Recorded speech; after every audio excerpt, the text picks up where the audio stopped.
Chapter 1179. Queen Mother. Hua was surprised to see the Empress in the palace. Although they were mother and daughter, they had not seen each other for many years and inevitably felt a little unfamiliar. The Empress left when Hua was 4 or 5 years old and had been gone for 5 or 6 years. Although they occasionally contacted each other through the radio, this didn't change the unfamiliarity brought about by distance. The Empress looked at Hua in a daze. She had grown up so quickly. That sense of unfamiliarity wasn't only felt by Hua, but also by her. Hua had grown up. When she left, she was only 7 or 8 years old, but she now looked like a slender and elegant young lady. She wore a long blue dress, looked like the Empress, had quick-witted eyes, and was a cardinal heaven expert. "You've grown up. Come closer and let me take a look." The Empress looked relaxed and smiled. "Queen Mother." Hua called out again. You look good," the Empress said gently. "Of course, I'm doing well. It's just that I haven't seen you for a long time." Hua was as honest as he could be. Let's talk while we eat. I want to hear about what happened to you all these years." The family of 3 sat in front of the hot pot and sighed. It had been a long time since they last had such a day. At the table, the Empress asked Hua about her in detail, such as her school and studies. At first, Hua was honest, but he soon reverted to his old ways and was straightforward. "Queen Mother, let me toast to you." "Let's have another toast, Queen Mother." "Of course, I'm very powerful. I'm a princess. Who dares to bully me? It's me who bullies others. I have a lot of friends who give me a lot of treasures. My favorite is a pair of fire sparrows. They have a nice chirp and can catch fire. Later, I wanted to see if I could roast them. It's strange that they can catch fire, but they can still be roasted. They taste pretty good, but they're too small. I recently met a monk who is fun, drinks a lot, and has a good alcohol tolerance. He doesn't make a fuss after drinking too much, doesn't fight, and doesn't strip dance. He just cries at the slightest provocation. School isn't fun. There are too many courses, but you can learn a lot. I've been very interested in revolutionary history recently. But it's different. Isn't that the fate of the Queen Mother? We're the biggest landlord. You'll beat me to death. Father doesn't go to brothels often, right? I can stay there for at most 5 days a week. At least there's a weekend. That's much better than me. Other people go to class 5 days a week, 7 days at most. I go to class 10 days a week. I've already broken the record in human history." Silence. Abrupt silence was the worst thing at the dining table. It was extremely awkward. Renbochin glanced at the Empress and saw that she was smiling coldly. Then, he looked at Honeysuckle, his eyes rolling. "This bastard did it on purpose. Speak properly." Renbochin gritted his teeth. How could that be? I was just saying. No, I was just a kid talking nonsense, The Empress curled her lips into a sneaky smile. His gaze was as sharp as a knife, capable of slicing people into pieces. The Empress didn't argue too much with Renbochin. After all, she had many information channels in the imperial court. Renbochin often went to brothels, but he only went there to drink. He didn't do anything else and behaved himself after drinking. Usually, he was too busy. Going to the brothel to listen to music and drink, then going to the big bathing pool to take a bath and have a massage was considered as pastime. Naturally, the Empress wouldn't go overboard. Otherwise, before Honeysuckle could stab Renbochin, she would hang him up and beat him up first. Renbochin looked at the eye mark on the Empress's arm and clicked his tongue. God. He felt that this thing might be a powerful existence from the foreign races and was a little interested. From the sound of it, it seemed like a curse. It could actually form such a mark on the other party's body. He didn't know the specific effect, but no matter what it was, this mark definitely had a positioning function. It was just like marking a target on the head of a boss in a game so that his teammates would know to attack him together. Let's go back and give it a try. Renbochin didn't know if this thing would disappear when he returned. Only God knew how this thing worked. With a twist of space, Renbochin pulled the Empress and Honeysuckle back to Earth. Looking at the sky, it was early in the morning. The time is just right. You can go to school now. Renbochin patted Honeysuckle's back with such strength that would have killed someone else. Let's see if it's still there. Renbochin grabbed the Empress's arm and saw that the eye-like mark had disappeared. Sure enough, the mark was affected after being separated by a world. Renbochin could almost hear the other party's voice saying, "The other party is not in the service area, in the Lansang territory, in a forest that wasn't considered dense, countless beasts were frantically fleeing. The ground was shaking, and the trees were swaying. It could be felt even from hundreds of kilometers away. 5 gigantic beasts of disaster that were as huge as mountains were constantly moving forward. Tall trees that were 20 to 30 meters tall were like straws in front of them and couldn't stop them at all. They were smashed, crushed, or deeply embedded in the soil. Wherever the 5 beasts passed, there was only a mess left. Behind the 5 ferocious beasts was a team of ferocious beasts and earth spirits that was far away. In the sky, dozens of flying beasts were circling above. They either swooped down or grabbed their fleeing prey. An earth spirit wearing a crown and a string of jewel-like ornaments sat on the head of a giant beast of disaster and rubbed a black crystal in his hand. It's been 5 days, and there's still no response from this road sign. Where is the enemy marked by God? Is he dead or? He felt that the latter was the most likely. No one could hide from God's gaze. However, he didn't tell them immediately. Instead, he kept moving forward along the original route. This wasn't very useful since the road sign only pointed in one direction and wouldn't change unless it was within 500 kilometers. He didn't know if the other party was originally 500 kilometers or 10,000 kilometers away. Let's wait for another 2 days. If there's still no response, we can confirm that the other party is dead. Imperial Prince Su, there's a tribe of the four-eyed race 50 kilometers away. A huge winged flying snake landed on the same level as the Calamity Beast's head. The Earth Spirit clan members on the ground immediately knew about it. Let them prepare food or let them become food themselves. The Earth Spirit called Imperial Prince Su instructed. The four-eyed race was considered one of the stronger races among the weaker races. However, the Earth Spirit clan was considered above average even among the middle-level clans. In addition, the Earth Spirit clan had a god, which elevated the status of the Earth Spirit clan. It was only second to the 36 powerful clans and the strongest clans among the middle-level clans.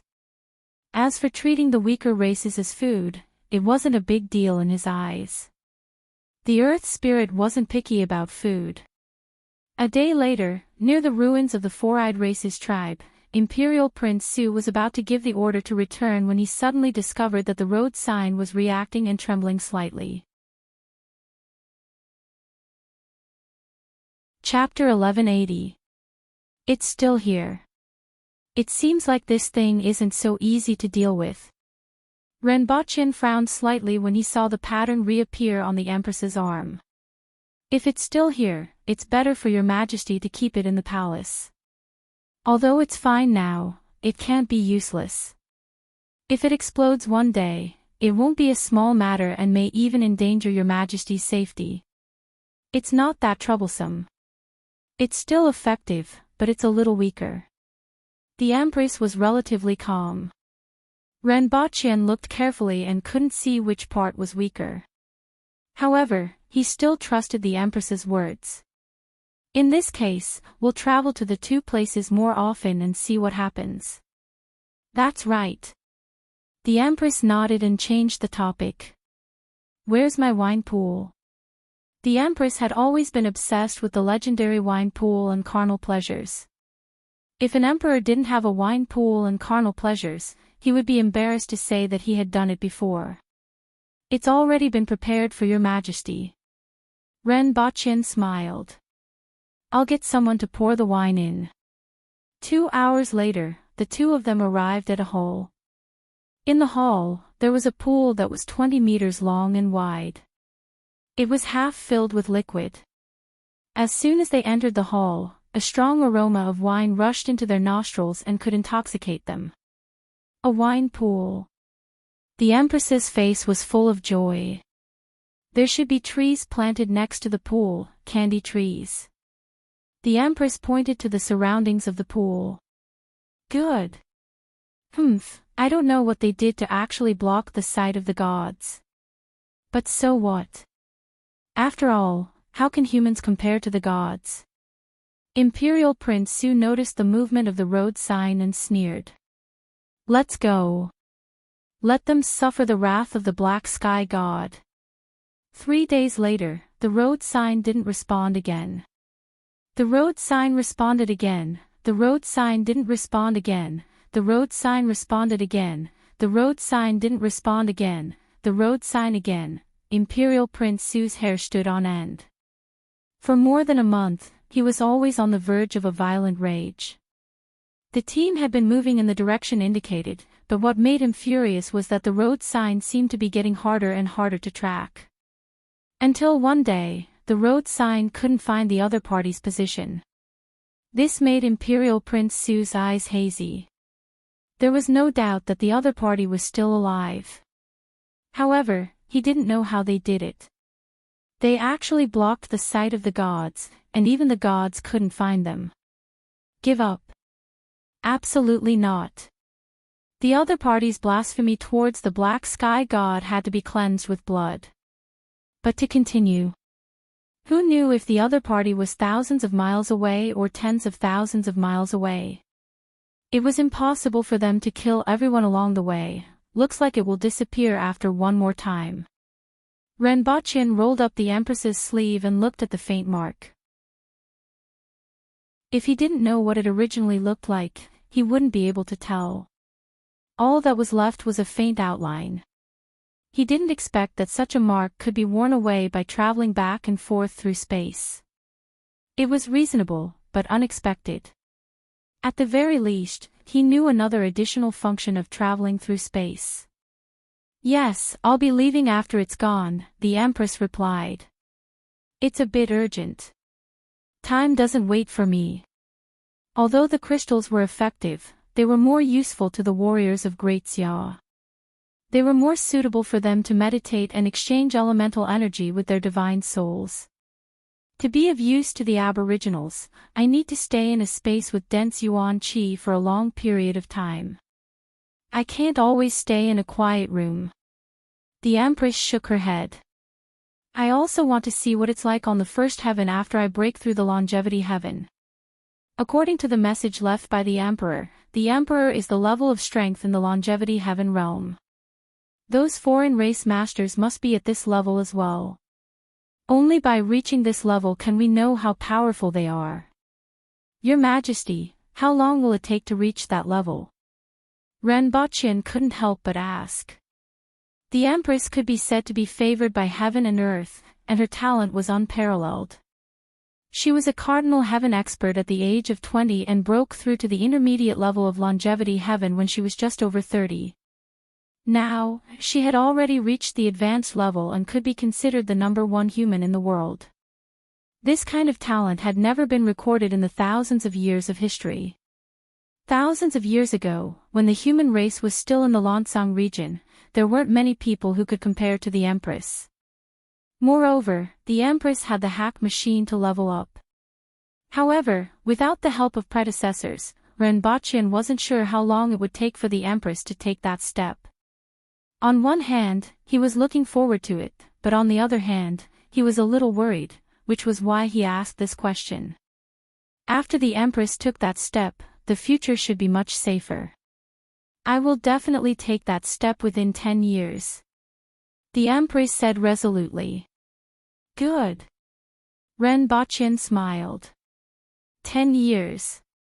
He didn't know how many more years she could drag on. The most important thing now was to drag on. The longer she dragged on, the more advantageous it would be for the human race. If she dragged on until the human race got out of the warship, even if there were dozens or hundreds of foreign race masters, they could just directly attack them. The Empress returned for more than a month before leaving. She left in a hurry and didn't even explore the existence in the belly of Mount Luchui. It was a race against time now. Ha! There's news of cheese eating. Ren Baqin was a little surprised. Most of the time, he had forgotten that he had such a brother-in-law. He had been looking for traces of the late emperor for more than 10 years, and even Honeysuckle was almost 11 years old. A door. Ren Baqin was a little surprised. Yes, it's said to be a door with a layer of water on it. We can't see what's on the other side of the door. More than 10 people went in, and no one came back from the other side. We don't know what's on the other side of the door, the radio reported. Ren Baqin walked around the ground a few times. There were too many strange things in this world, such as the thousands of races in the Lansang land, the red moon in the sky, and now another door. It didn't seem too surprising. What about cheese sitting? He also went in, and there were 3 cardinal heaven experts. Pass down the order that no one is allowed to go in again. Be on guard outside, and I will send someone later, Ren Baqin immediately ordered. Yes, but those people might not listen. The other party said hesitantly. Ren Baqin knew who he was talking about. Chi Sitting was accompanied by a group of ancient race cardinal heaven experts that he had recruited. There were more than 20 of them. If these people wanted to go in, they couldn't be stopped. If they want to die, don't stop them. If they haven't gone in by the time my people arrive, it means that they don't dare to go in. What else is there to say? Ren Baqin said coldly. Understood. If anyone returns or there are any movements, send a message back immediately. Ren Baqin turned off the radio and pondered for a moment. Although this was what he said, Chi Sitting had disappeared after reaching the other side of the door. He still had to send someone to suppress them. However, where did that door lead to? It would be great if there were satellites now. By throwing a probe at the other side of the door, the satellites would naturally be able to receive the signal and know the specific situation. Now that the wall of the 2 worlds was the focus, he wouldn't tell the Empress about this matter so that she wouldn't worry. Ren Baqin made up his mind. He didn't care whether Chi Sitting and the others were dead or alive. He only cared about the impact of this matter and where that door led to. Chapter 1181. Horn Dragon Galaxy, 4-leaf grass planet. There were several large cities on this planet that had a population of more than 1 million. Thunder Light City was one of them. When the sun rose and was still hanging in the sky, the people in the city had already started their daily lives. What's that in the sky? What is it? Someone cried out in alarm. As if it was contagious, most people on the street looked up at the sky. Then, this contagious action spread from one street to another until it covered half of the city. Countless thunder barbarians looked up at the object that was reflecting a metallic luster in the sky. It's so noisy outside. What happened? A deep voice was heard from the palace in Thunderlight City. King, there's something in the sky, a female thunder barbarian said with a surprised expression. In the sky. Something. The deep voice was heard again. I'm sorry, King. The female apologized at first, then explained, there's something floating in the sky. It's at least a few thousand meters high. I can still see it clearly, so it should be very big. It looks like a metal plate. If the people on Earth heard this, they would probably laugh for a long time. The spaceship stopped right above Thunderlight City, so it looked like a metal plate from below. It could be considered a different world version of the blind trying to figure out an elephant. Oh. The owner of the deep voice finally appeared. It was a tall thunder barbarian who was more than 2.5 meters tall. There was a diamond-shaped scale on his forehead that had a weak electric light jumping on it. At that moment, 8,000 meters in the sky. Those natives must be shocked. Oh, Mother, I see God. A white pilot looked at the aliens on the screen and laughed. Although his tone wasn't pleasant, the people around him didn't object to it. This was a sense of superiority and pride from a higher civilization. At least Earth was a civilization that had walked out of the planet. When faced with such an ignorant and backward civilization, it was natural for them to have such a mentality. Of course, the premise was that their powerful individual combat power was ignored. If both parties were on the same plane, no one would doubt that they would be rubbed against the ground by those two-horned aliens. This was the conclusion that came from observing their battles and individual combat over the past few years. It's out. The one with the strongest energy reaction. Let me see. Hiss. The entire observation room was filled with the sound of people inhaling. The screen clearly displayed the opponent's fatality, 112336. An average adult's fatality was only around 10, and a well-trained elite soldier's fatality was only around 30. 112336 was equivalent to the vitality of 7,000 ordinary people. It could be considered a self-propelled battleship. If Renbachan were here, he would have a better understanding of the other party's blood and chi value. One had to know that the blood chi of an Earth embryo realm expert was between 1,000 to 1,200. Most spirit will experts had a blood chi value of less than 3,000, and cardinal heaven experts only had a blood chi value of around 5,000. According to this growth curve, the experts of the heaven and earth domain would not have more than 10,000 blood chi. Martial artists who had just entered the longevity heaven only had a blood chi value of less than 20,000. The further one went, the greater the difference in physical strength between the ancient race martial art practitioners and the spirit refinement martial art practitioners. But his opponent had directly raised it to 6 digits. This was a qualitative difference. This number was simply terrifying. When are we going to send someone down to communicate with them? Someone asked, swallowing a mouthful of saliva. It was a man in a military uniform. Give them some time to think. After 24 hours, send a spaceship and a robot down. Have you finished analyzing their language? Another man asked. Yes, we have already put in surveillance equipment a year ago. After the analysis of 2 linguists and the photon computer, they can now communicate with each other. Then there's no problem. None of the foreign races below tried to shoot down the spaceship with long-range weapons, such as arrows. The foreign race individual with the highest blood chi value stood outside for only a few minutes before returning to the largest building in the city.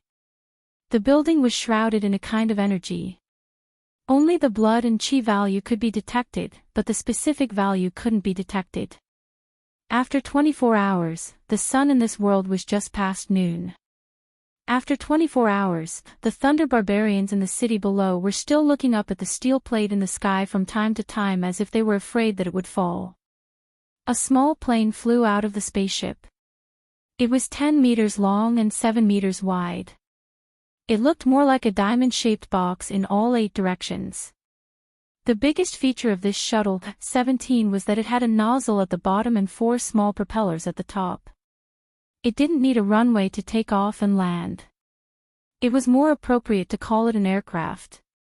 When the plane first flew out, it didn't attract much attention. As the plane descended, the foreign races in the city immediately became restless. Look, there's something flying over. What is it? It doesn't look like a beast. Is there someone on it? In the palace. King, there's something flying down from the iron plate. That dull voice only responded faintly. What should we do? Wait, let's see what it is. For any race, an alien visitor was something that required imagination. The more backward a race was, the less understanding a race had of outer space, the more it was like this. King, that thing stopped. It stopped 100 meters above the rain platform. This time, before the dull voice replied, an electronic voice with a strange tone came from outside the palace. King of the Thunder Barbarians, I'm an envoy from a foreign land. We came here to communicate with you. I don't know if you're willing to. The reason why it was strange was that the last two words of the Thunder Barbarians were extremely forceful, like steel, so when they spoke, they gave people a feeling that they were very imposing. However, this electronic voice was in line with the habits of the Earthlings, so the voice sounded a little weak. That thing spoke.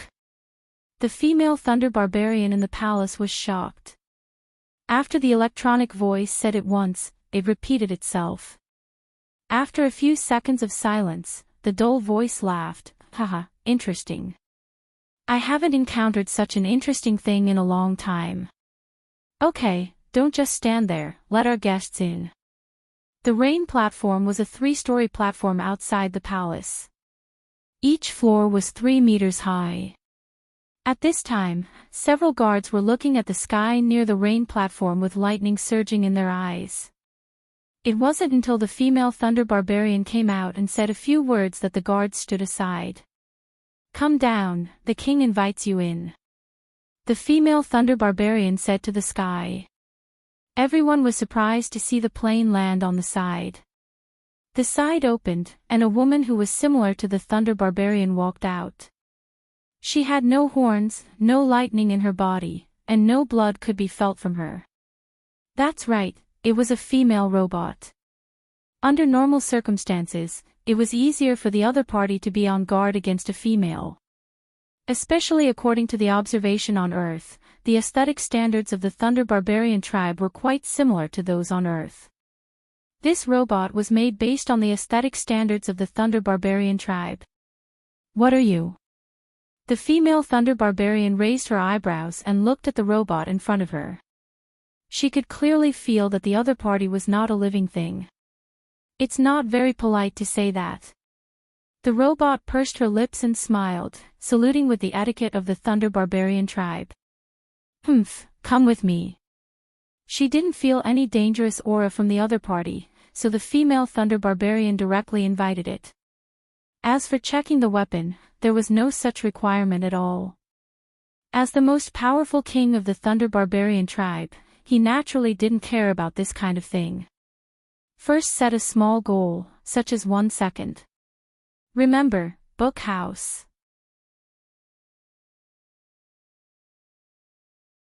Chapter 1182. We've entered the hall. The signal isn't affected. A joyful voice came from the spaceship. Apart from that, it was even quieter in the spaceship. Everyone was looking at the image on the screen, trying to catch any sound. Other than the spaceship staff, there were linguists, sociologists, and negotiation experts. Earth had made a lot of preparations for this meeting. According to some people, it was the beginning of a new chapter in history. This was the first contact between humans and an extraterrestrial civilization. It could be said to be a historical event. No one would be careless. As the robot entered the hall, the residence of the civilization's ruler was finally reflected in the eyes of the people on Earth. In the eyes of many people, a lot of things could be determined from a person's residence. Although it was an alien, it was better than not having any clues. The hall was spacious and simple, with black and blue as the main colors. At the top was not a seat, but a cushion that looked like a futon. A tall figure was sitting there with his legs crossed. Other than that, there was the female Thunder Barbarian in front of him. Neither of them had luxurious decorations on them. They were even inferior to the Thunder Barbarians outside. However, the pressure from their bodies was far beyond any life form they had ever seen. Simple, determined, tough. This was the first impression of the people on Earth. It's a pleasure to meet you, King of the Thunder Barbarians. I'm an emissary from Earth. You can call me Zero. The robot saluted. Puppet. Something shameful. But I'm still willing to give you a chance to talk. The tall figure said. Tell me first. What are you guys? Where is Earth? What's your purpose? You can call us humans, just like how you call yourselves the Thunder Barbarians. In fact, we're all carbon-based life forms. Although there are slight differences in appearance, there's not much difference in essence. Earth is another planet outside this one. We crossed the distant starry sky to come here with the friendship of humans. Friendship. The tall figure let out a soft laugh. Yes, friendship.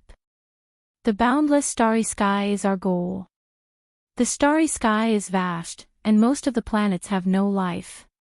Discovering and coming here is a surprise for both our races. The robot's words were said after many experts had discussed them. They tried their best to be as pretentious as possible so that the other party would not look down on them. After all, Earth had already walked out of the planet. They still had some confidence in dealing with the native alien races. However, he couldn't brag too much, lest the other party would see through him in the future and feel that he had been deceived. Thus, he tried to make his words as complete as possible. This was also based on the situation of the Thunder Barbarians. From what he had learned, the people of this race believed in martial strength.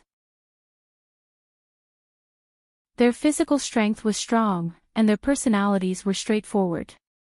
They hated being lied to. Calm, then, why are you looking for me? Naturally, it's to establish a connection between both sides. Did you discover this world by accident? Where is your world? What do you want? I hate having something on my head. Do you know why I didn't take it down? The tall figure finished asking what he wanted to ask and suddenly changed the topic. Shoot it down. Many people on the spaceship laughed. Shooting down a spaceship from 10,000 meters in the sky with his bare hands. This joke is very funny. Primitive, barbaric, ignorant.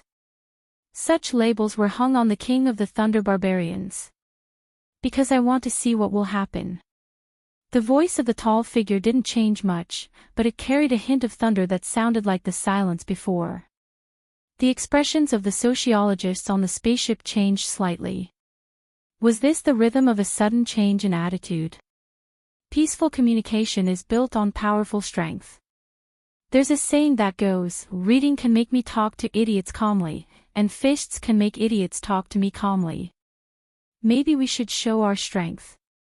This kind of primitive, backward race can't understand the greatness and power of technology. They have too little knowledge, so they believe in the pressure of fists more. I don't think he'll be so unwise, right? Someone said. After all, communication between both sides was extremely beneficial to both sides. Honestly speaking, who would reject communication from another planet? If it was him, he would definitely not reject it. He believed that no one would be able to reject it. For a civilization that could walk out of a planet, even a little bit of technology would be enough for them to upgrade for several generations. Most people agreed with this statement. If it was Earth in their shoes, their first concern would be how to further communicate with the other party, exchanging technology, materials, minerals, and so on. They would find a way to get technology from the other party that could allow their civilization to transition. Secondly, they would want to get something that could allow their technology to advance, or something that could allow them to live a better life. Even if the other party didn't know much, as the king of a race, he wouldn't be too short-sighted, right? Maybe you're very powerful, but for us who can travel through space, your strength is still at the level of a living creature, the robot said. Hee hee, ha ha ha ha. The tall figure suddenly laughed in a low voice. I've said it before, I hate things above my head, not even birds. And I also hate people who are sneaky and don't even dare to show their faces. If you come and greet me honestly, maybe I'll spend more time talking to you. The people on the spaceship who heard this had a strange expression. Greet him honestly. It was like a primitive man who was being pointed at by a gun and roaring, "You should just greet me honestly." However, the next moment, everyone couldn't laugh anymore.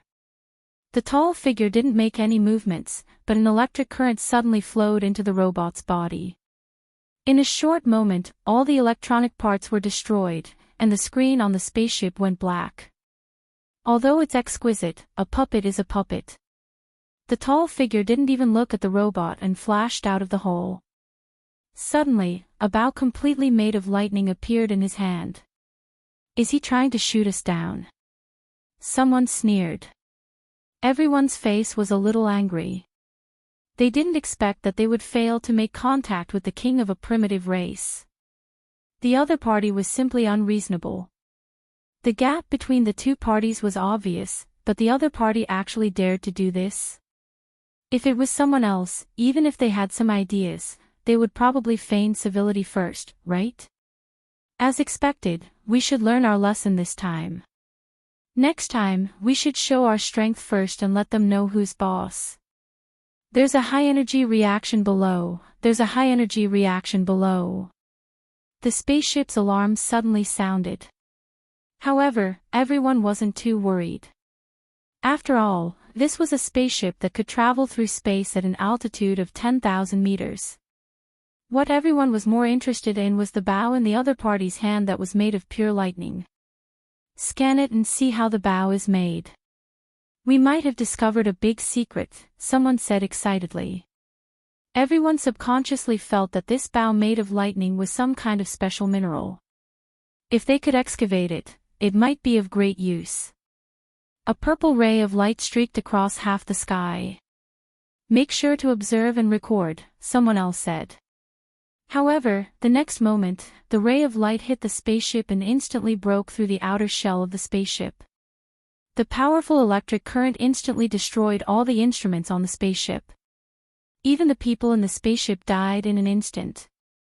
Looking at the falling spaceship, the tall figure wrapped in lightning suddenly leaped up. He first lifted the spaceship up a few inches, then smashed through the bottom armor of the spaceship. Boom! After all, it was a spaceship that was traveling through space. Its defense was excellent, and with this cushion, the spaceship didn't suffer too much damage. King! Seeing the tall figure walk out from a hole on the side of the spaceship, the surrounding people cheered. King! The female thunder barbarian walked to the side. The tall figure nodded slightly. Find the best craftsmen and scholars in the city and see if they can research anything. Then, he sneered. Weak rabbits actually want to be on equal footing with me. Do they think that just because they can fly, I can't do anything to them? How does the king know that they are weak? They don't even dare to show their faces. Why would the strong need to use such dishonest methods? But if they attack en masse, if they could attack en masse, it wouldn't be just one spaceship that came today.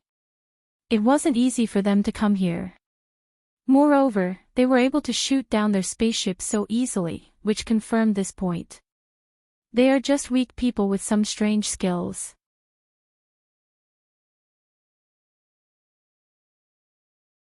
Chapter 1183. I have something to say. I thought that there was nothing that crossed the line in this book. However, I was reported by someone and met with a crackdown.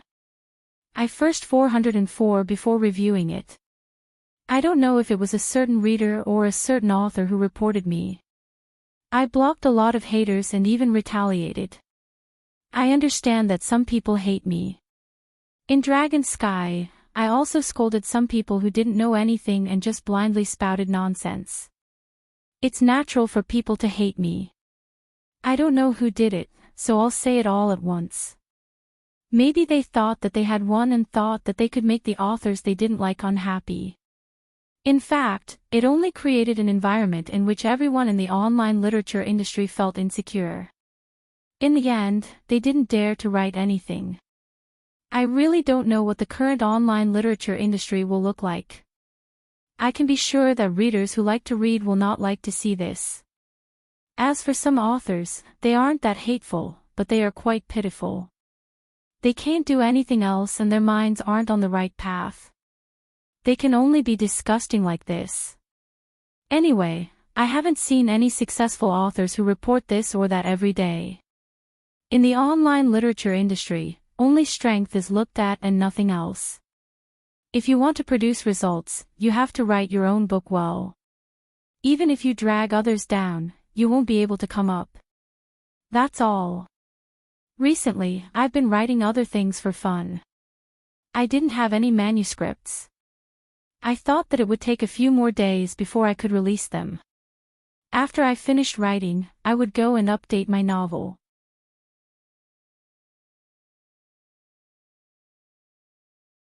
Chapter 1184. Thunder Barbarian King. The spaceship was shot down. Let me watch the video first. Renbochin was surprised to hear the news. This time, the news came back very quickly. It had only been 10 days in Dayo and 1 month on Earth. After all, when they first came into contact, the 3 spaceships in the Horned Dragon Star sector maintained constant communication. Everything that happened from start to end was clearly seen by the other 2 spaceships. Okay, just remember not to spread it. Yang Sen's face, which was getting rounder by the day, looked like a greasy middle-aged man, but was actually an old man, was floating in the air. With a smile on his face, he circulated the news internally and left it to Yang Sen to contact Renbochin. After all, in this aspect, Yang Sen's vision was higher than everyone else's. He was an expert among experts. After witnessing the strength of the aliens, Renbochin's status in the system was raised by a plus sign. His wife, the Empress who killed without batting an eye but was so beautiful that she made people speechless, was raised by 3 plus signs. Renbochin shrank back and said, "Stay away from the camera, at least show the upper half of your body." Half of his body was more comfortable than a head floating in the air. Furthermore, this head was too big. Okay. The greasy head of the Messier 87 department, Yang Sen, shrank back and immediately became half of his body. Renbochin opened the video sent by Yang Sen and even recorded the words of the pilot as if there was a voiceover. Ha, those natives must be shocked. Oh, mother, I saw God. The flamboyant voice in the voiceover didn't surprise Renbochin too much. This should be how a high-level civilization faced a low-level civilization. A long-lost scene flashed across his mind. Thinking back to when he transmigrated with a bowl of noodles and was almost beheaded, he felt a wave of sourness in his heart and almost cried. However, when he saw the blood and chi value of 112336, Renbochin's face turned solemn. He knew what the blood and chi value of the Empress was. 35,000. The Empress was at the intermediate level of longevity heaven and had been training outside the wall of 2 worlds for almost 3 years. Now, she was close to the advanced level of longevity heaven and only had a blood and chi value of 35,000.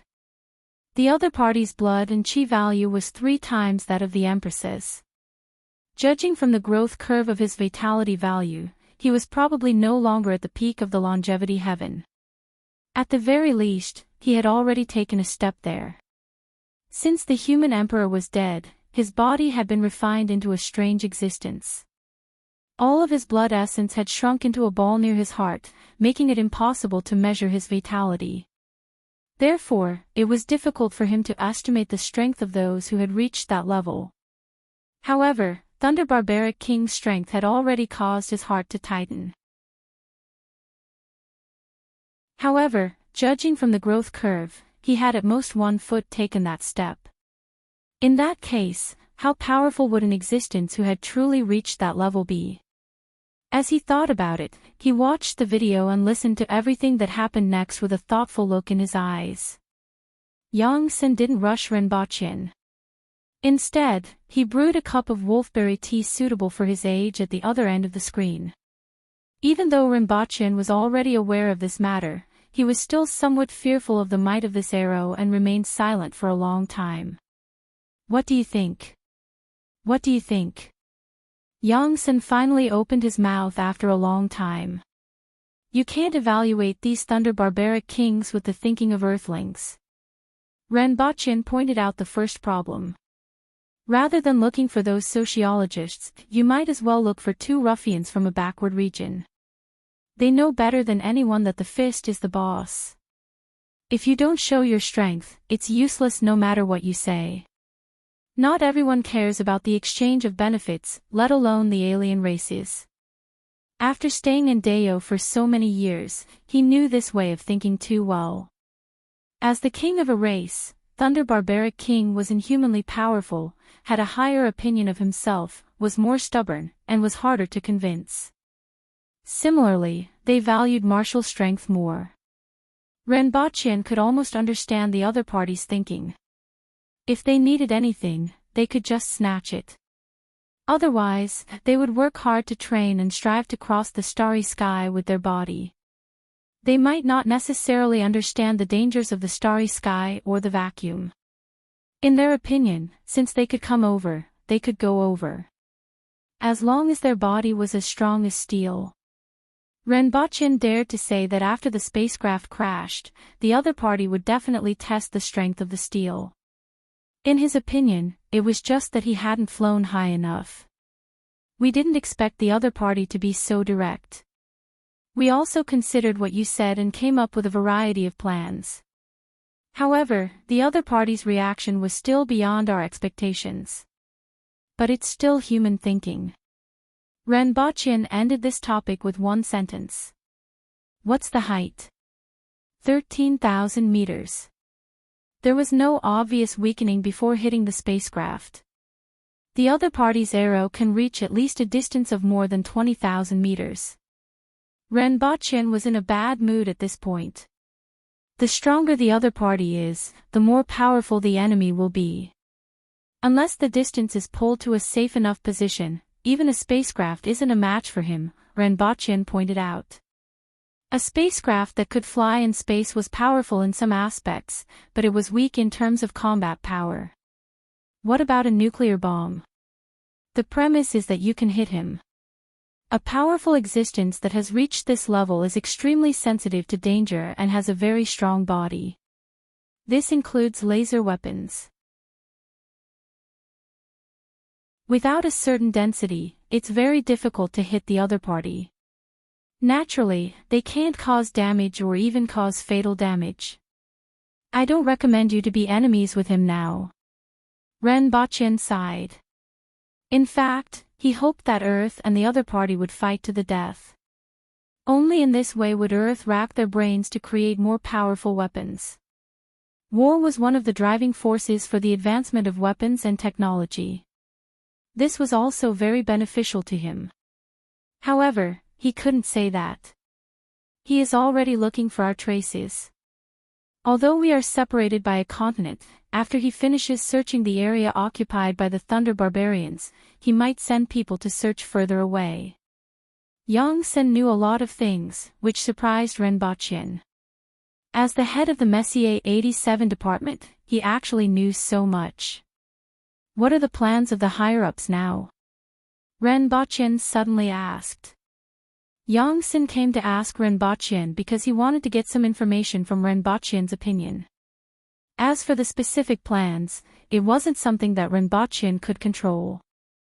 How would I know about such things? Yongsan laughed directly. I don't recommend making a second contact with the other party or immediately becoming enemies with him. I suggest that we seize the opportunity to develop weapons that can injure and kill such a powerful individual, Rinpochen said directly. Do you have any other opinions?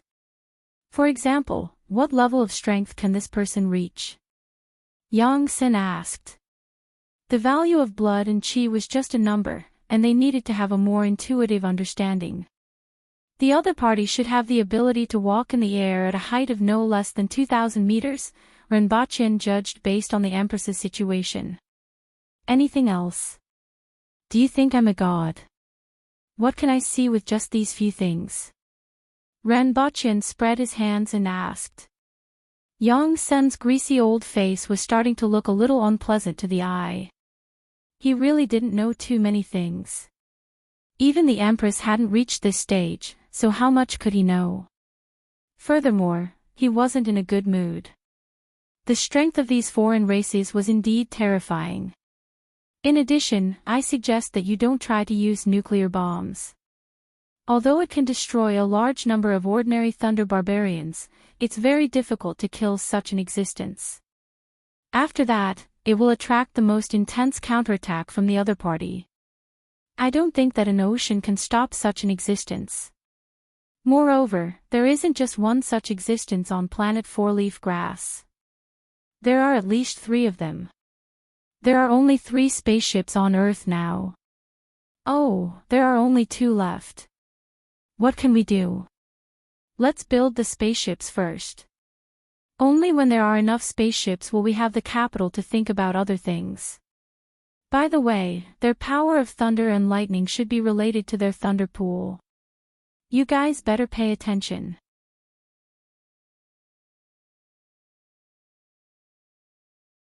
Chapter 1185. Although he was concerned about the follow-up of the four-leaf clover planet, he knew that there wouldn't be any results in a short period of time. The 2 small spaceships would not be able to do anything to the other party. Just like what he said, at most, he would throw a few nuclear bombs down to flatten the capital and kill countless Thunder Barbarians. Then, the Thunder Barbarian King would be injured but not killed, and he would retaliate crazily. As for the possibility of Thunder Barbaric King taking a nuclear bomb head-on, if this really happened, he might really consider smearing the nuclear bombs with honey and packing them in a gift box as a gift to the foreign race's heavenly lords. After returning to Dayo, 3 months passed in a flash. The 3 ironclad ships that Chao Zhong was on had also crossed the Qin nation and ventured thousands of miles into the 60,000 mountains. They had also built a stronghold to serve as a supply depot. Now, they were preparing for the next exploration. It was estimated that it would take at least 3 months. There were still some fishermen coming and going along the coastline near the Chuyan mansion and the Qin nation. If they found a guide, they could avoid a lot of danger. However, no one had ever set foot in the 60,000 mountains before. At that time, it would be up to them to explore it bit by bit. The date of the martial arts contest had been set. It would be held in 3 months. Those under the age of 24 would be divided into 2 groups, 15 to 19 years old and 20 to 24 years old. The purpose of the contest was to select martial arts geniuses with potential. For this reason, a special group had been set up to serve the martial arts competition. The person in charge was an expert from the Temple of Heaven. The venue is set outside Wang capital city. There are a total of 5 arenas, 3 of which are the main arenas and will be used in rotation. The construction of the arenas will increase the number of steel bars, and the concrete will have a strength of 80. Renbochin looked at the blueprint of the arena in his hand and listened to Tu Hong, the head of the Ministry of Works, who was newly established in the Ministry of Works. Speaking of which, Renbochin and Tu Hong had a grudge against each other. Back then, the 2 of them had sparred several times.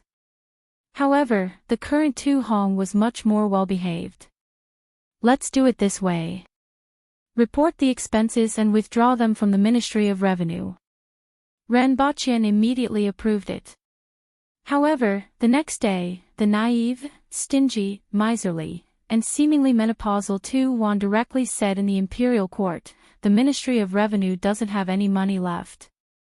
The salary for 3 months has just been distributed, and the rest has been spent on the 60,000 mountains and the Wall of 2 Realms. If you don't believe me, you can go to the National Treasury and rummage through it. Even a mouse will be crying when it goes in.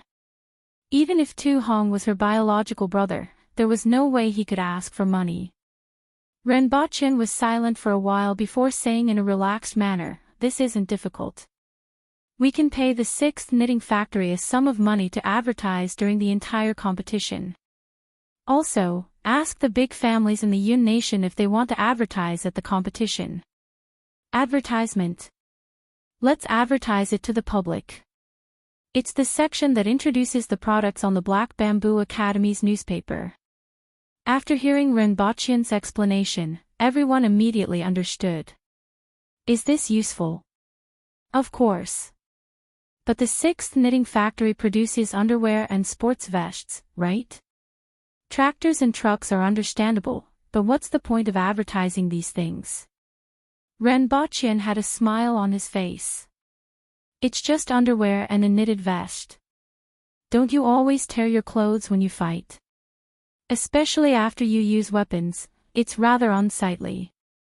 The 6th knitting factory has developed a kind of cotton woven with green spider silk. It's quite tough and not easy to damage, so it's not exposed during a fight. Everyone was stunned. Thinking about it, this thing did seem to be useful. Men were easy to deal with. At worst, they could just raise their swords and fight, but women seemed to be more concerned about this aspect. This was especially true for the warriors from the Yun Nation and Great Xia. Renbochen smiled in his heart. Putting aside the group of big shots in the court who would get drunk and start running around naked, the warriors still cared about their reputation. If it was a battle of life and death, they wouldn't care so much. However, in the arena, who would be willing to expose themselves in a battle of weapons? The advertising fee from the 6th knitting factory was definitely worth it. As for the chambers of commerce and families from the Yun Nation, they weren't without foresight. Those who sold weapons and medicine also had a demand for this. After the morning court session, Renbochen stayed in the laboratory for the entire afternoon to check on the progress of various projects. He returned to the palace in the evening. Where's the princess? Renbochen asked as soon as he returned. In Fengyang Palace Hall. Xange's bespectacled face, which was expressionless most of the time except during electric shocks, looked a little strange. What happened? Renbochen might not have noticed if there was something wrong with other people's expressions. However, it was too obvious on Xange's face. Li Yuanzhu, Lin Yu, and Xing Ruo are also there, Xange said in a cold voice. How did they get together? Renbochen was slightly stunned. Go on patrol. I'll go take a look. After giving some instructions, Renbochen walked toward Fengyang Palace Hall. As soon as he entered the courtyard, he heard the sound of a zither coming from the main hall. Renbochen was even more surprised. Erhua rarely looked for musicians in the palace. In addition, the identities of the other 3 people made Renbochen even more curious about what they were doing. However, when he walked to the front of the hall, he vaguely heard a song coming from inside. The melody was a little familiar. We met again at a wedding banquet. A beautiful woman was at the side, the candlelight swayed red. The lights were twinkling, reflecting a pair of picturesque faces. Like a gentle old dream on a cardamom branch. I don't know the opposite party. Suddenly, my thoughts churned. I see your clothes are still white, but your expression is a little cold. The voice was like the cry of a phoenix, extremely melodious, and lingered in the air. People couldn't help but stop in their tracks to avoid disturbing the person who was singing. It sounds familiar, Renbochen thought to himself. He slowed down and took a few steps forward before he could see the situation in the hall clearly. He saw that the woman who was sitting with her eyes squinted and whose voice was like the sound of nature was actually Lin Yu. Li Yuanzhu was sitting cross-legged behind her and playing the zither. Not far from her was Erhua, who was sitting behind a drum. The song gradually stopped, but the mournful sound of the flute continued. Renbochen's expression also became strange. The scene in front of him was something that he had never expected. The world's top expert, the ethereal Li Yuanzhu, Lin Yu, the troublemaker Erhua, and the superficial monk, Xing Ruo, were actually singing together. Not to mention their strength, they couldn't possibly go together with their identities. Li Yuanzhu and Lin Yu should be doing research in the laboratory, right? Renbaqian suddenly remembered that he didn't see them in the laboratory in the afternoon. He didn't pay much attention to it at first since he needed to rest while being researched. He didn't expect them to be together. The song was very familiar, but he couldn't remember the name as it had been a long time ago. Your Highness is here. Li Yuanzhu looked up and greeted him with a smile. Arhat. Xing Ruo held a bone flute in one hand and put his palms together with the other. He was dressed in white and looked rather ethereal. Lin Yu was still squinting and disconnected from the internet. Hua jumped up from behind the drum and shouted, Father. What's going on? Renbaqian was puzzled. Father, we have formed a band. Sister Lin Yu is the lead singer. Her singing is good, right? Sister Li is the zither player, I'm the drummer, and monk Xing Ruo is the bone flute and harmonizer. Hua's expression was written all over his face. I'm amazing, right? I'm amazing, right? Why aren't you praising me? If you don't praise me, I'll beat your chest with my little fists. Band? Renbaqian was a little confused. These people were going to form a band together. This didn't seem right. Yes. We are going to form a rock band, but we are still getting used to it. Isn't Sister Lin Yu singing nice? We will definitely be popular. Hua said cheerfully. Li Yuanzhu nodded slightly and smiled. Lin Yu continued to disconnect from the internet. Xing Ruo smiled without saying anything and muttered, Amitba. Renbaqian looked at the four of them, then at them again, and then again. He had a stomach full of complaints but didn't know where to start. A Taoist nun, a monk, a princess, a mysterious internet expert, and a rock band. How did these dozens of words come together? Also, the previous chapter was about studying extraterrestrial experts. How did this chapter jump to a rock band? After a while, Renbaqian suddenly slapped his thigh and looked at Li Yuanzhu with a strange expression. He remembered the name of this song. A Taoist nun friend of mine. Do you know the name of this song, Jinrenli? Post-air, share.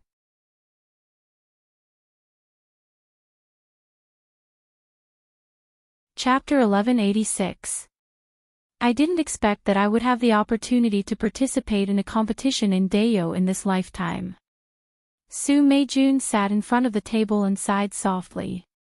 It was unknown when Great Xiao's position as the overlord fell in just a few years, but Dayo rose with an unstoppable momentum.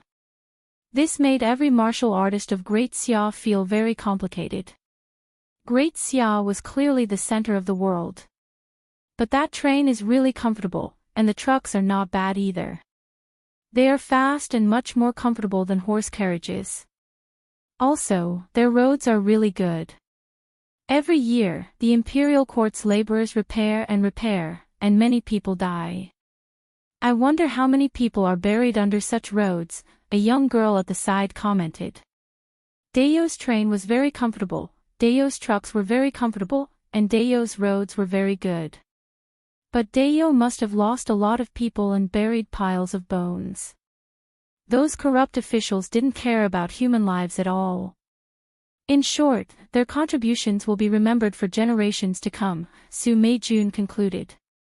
Oh, it's really as evil as you say.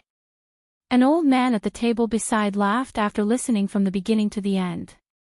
Oh. What did you say? Su Meijun turned around and saw a stout old man in a silk robe. He was served by a manservant beside him. There are professionals in charge of repairing roads. There are definitely people who die. Birth, aging, illness, and death are inevitable. But there aren't many people who die. It would be too exaggerated to see bones everywhere. There's a group of people who specialize in repairing roads. They know how to do it, what materials to use, what speed to do it, and how to do it safely. After all, they specialize in this, and this is called professionalism. Just like how an ordinary person might injure himself with a knife. If it were the two of you, would it be possible? Similarly, the technicians in the construction team aren't incompetent either. The old man laughed and looked at the two of them as if they were two silly deer. If he wasn't afraid that the other party would draw a knife and chop him, he might have spoken his mind. Indeed, the two of them didn't see the meaning in his eyes. If they did, they would probably draw their knives and chop him. Su Meijun thought about it and felt that what he said made sense. She became curious. Construction team. They specialize in repairing roads and nothing else. Are they supported by the Ministry of Works? Yes and no. Are they from Great Xia? It might not be the same as the situation in your world. It's a long story to explain in detail. Anyway, they get paid. Although it's a bit tough, it's still better than farming for others. At least they earn more money, the old man said with a smile and gave a simple explanation. Su Meijun nodded and looked down. It was a lively scene. The Yun nation had been conquered by Dayo. Not only were the people living in misery, but it was also a scene of orderly prosperity. Moreover, the commoner's sense of belonging was very strong. The two of them had only said a few words, and someone had already taken the initiative to explain. Senior Marshal Brother, is that the Inata saber? The girl felt bored after listening for a while. She turned her head to look at the street and suddenly exclaimed. He actually came as well. Su Meijun's eyes narrowed. She turned around and saw a handsome young man with a cold expression in the crowd. He was followed by a few women. What caught people's attention the most was the large saber on his back. The saber was 2 meters long, and the saber itself took up half of it. There were 3 slanted ridges on the back of the saber, which could be used to lock weapons. Seeing this weapon, she knew the identity of the young man. He was the most famous young expert in Great Xia in the past 2 years, Jiang Zhong, the Inata saber. Jiang Zhong seemed to have noticed her gaze.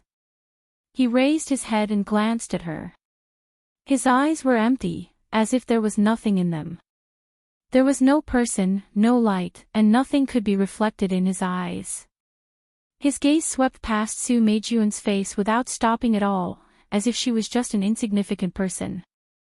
He's so arrogant. He doesn't even care about Senior Marshal Brother. Before Su Meijun could speak, the girl was furious. In the next second, the Inata blade Jiang Zhong staggered on the ground. He tripped over something and almost fell to the ground, causing the girl's anger to turn into laughter. Serves him right. Su Meijun smiled and shook her head. It said that the Inata saber practices his saber technique in his mind all the time and doesn't care about anything else. His purity is indeed amazing and enviable. It sounds simple, but how many people can be like him? There are a lot of experts participating this time. But Senior Marshal Brother will definitely be fine. The girl said. The appearance of this Yuan crystal alarmed too many people.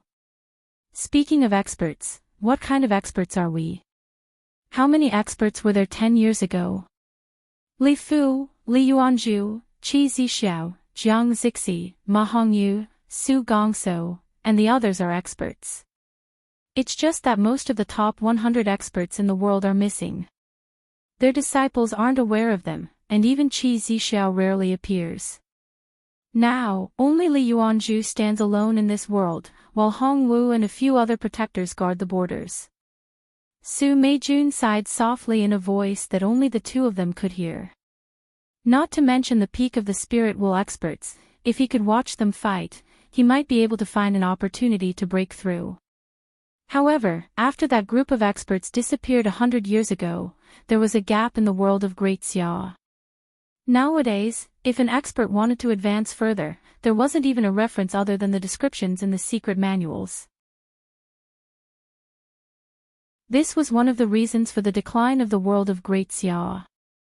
Although the outstanding young experts who came this time were here for the Yuan crystal, it wasn't as if they didn't have the intention of inquiring about it. For the next few days, Su Meijun stayed in Wangjing City. From time to time, she would meet familiar young experts to chat or discuss martial arts. During this period, she would also look for opportunities to inquire about those legendary experts, but to no avail. During this period, some other things happened. For example, within half a month, 30 experts died in Wang capital city, and all of them were killed by swords. No one knew who the killer was. All they knew was that the killer's sword was very fast, and the people who died under his sword included left-hand sword East Ning, who was famous for his fast swords, and quick saber Chiu He. The others were not nobodies either. They were all famous young experts. Another example was that there was a young girl in the city who looked to be about 14 or 15 years old and loved to watch the excitement. Whenever someone was competing, she would hold a melon in one hand and a melon in the other. She would squat at the side as if she was watching a monkey's show and would sometimes even give a few pointers. Then, when she was watching a show, she had a conflict with a certain young expert. With a few punches and kicks, she pressed that young expert and his group of friends to the ground and even forced them to call her daddy. The other onlookers were immediately shocked. At this moment, everyone knew that she was also a great expert, and one who was several stories tall. Oh. Killer ghost. Renbochin chuckled as if he had heard a joke. In reply to your highness, these are all false rumors spread by ignorant people, Jin Kunming, the commander of the rearguard commandery, said with a laugh. After laughing, he changed his tone and said, although it's a false rumor, this person's sword is indeed very fast and strong. If we let him continue to cause trouble, it won't be easy to clean up. Everyone is already panicking now. Have you found out his identity? Ren Baqian asked. Yes, his name is Li Dai. His origin is unknown, and he's about 20 years old. He's a man of few words and seems to rarely talk to others. He's a little strange when talking to people. He doesn't have any inheritance and seems to have jumped out of the deep mountains and forests. It's suspected that he obtained a secret manual from an ancient tomb. Well, you've done a good job investigating, Ren Baqian praised. It's my duty. His strength. He's at the Earth embryo stage, just one step away from entering the path of heaven. Those who died in his hands were also at the Earth embryo stage, but they weren't as fast as his sword. Ren Baqian thought for a while and said, well, Yu Qing is watching the show from Wangjing, right? Let her do it. If she can keep them alive, then let them stay. If she can't, then kill them, Ren Baqian said after some thought. Under her strong request, Erhua and her Taoist nun friend, Li Yuanzhu, her monk friend, Xing Ruo, and her good friend, Lin Yu, who was offline, formed a band to perform as the opening performance for the martial arts competition. According to her, this was an opportunity for their band to become famous. Therefore, they found an excuse to go to Wangjing City early to watch the show. First, set a small goal, such as 1 second.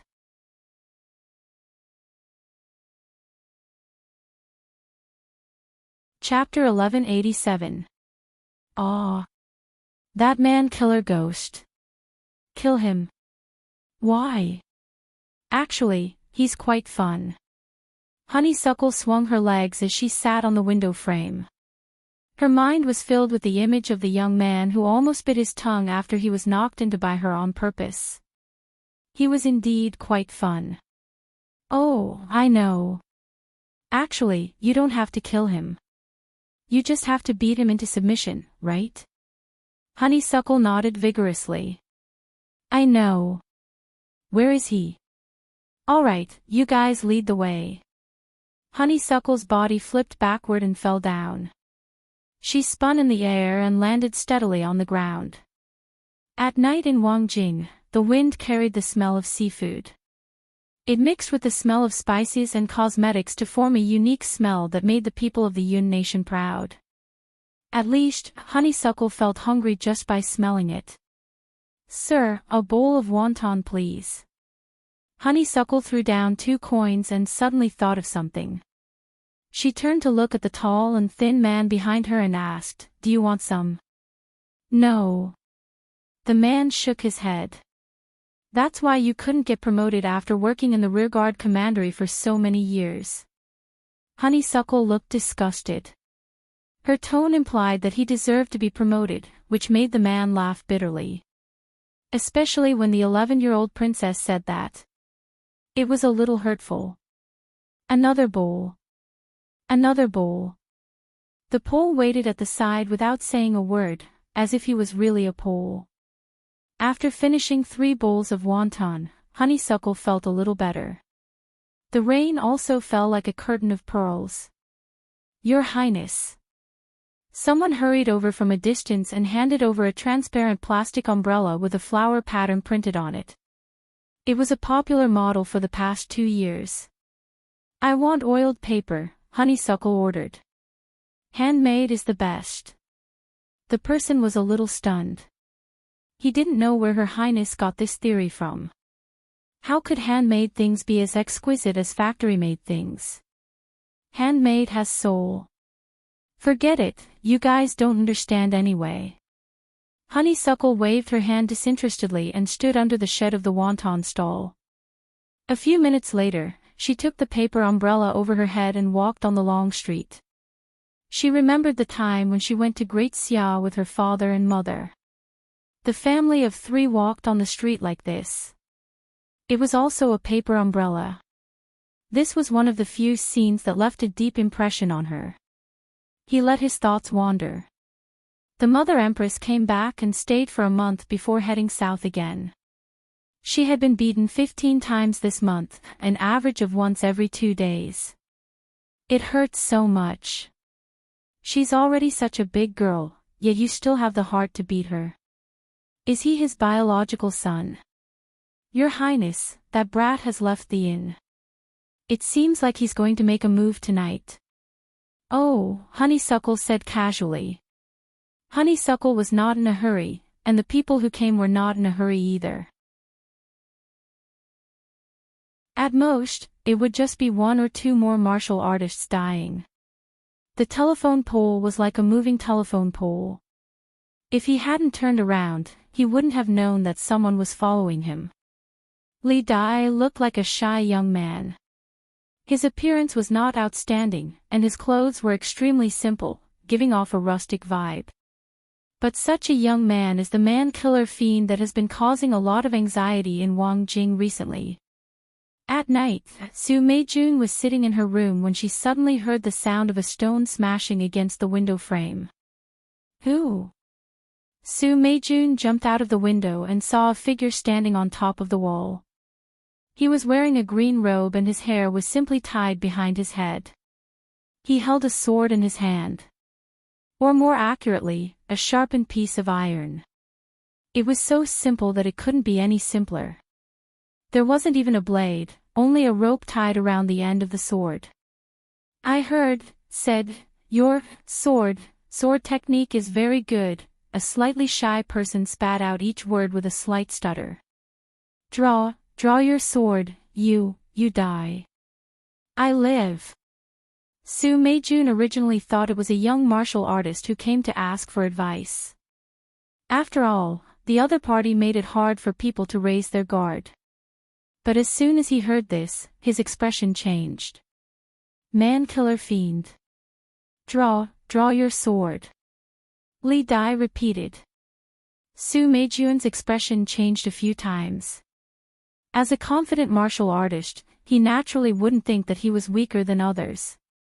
But of the people who died under the hands of the man-killer fiend, he was very familiar with 2 of them, and they weren't any weaker than him. You don't draw your sword, I'll. Li Dai didn't know if it took too much effort to speak, but halfway through his sentence, he simply clasped his hands and bowed. A sword light flashed. Such a fast sword. Such a fast movement technique. Su Meijun only had enough time to think this. He instinctively unsheathed his sword and used his well-practiced sword technique. Ding! Su Meijun felt a weight on his hand, but the opponent's strength wasn't that great. But in the next second, a sword light drew a semicircle and slashed towards his neck. Soundless and colorless. Su Meijun twisted the sword in his hand and stabbed towards the opponent's chest without a sound. His first move was an ultimate technique. When the sword is drawn, it uses opposite forces and the sound of breaking air to cancel each other out. Unknowingly, the opponent has already been stabbed. It can kill the opponent soundless and colorless, hence its name.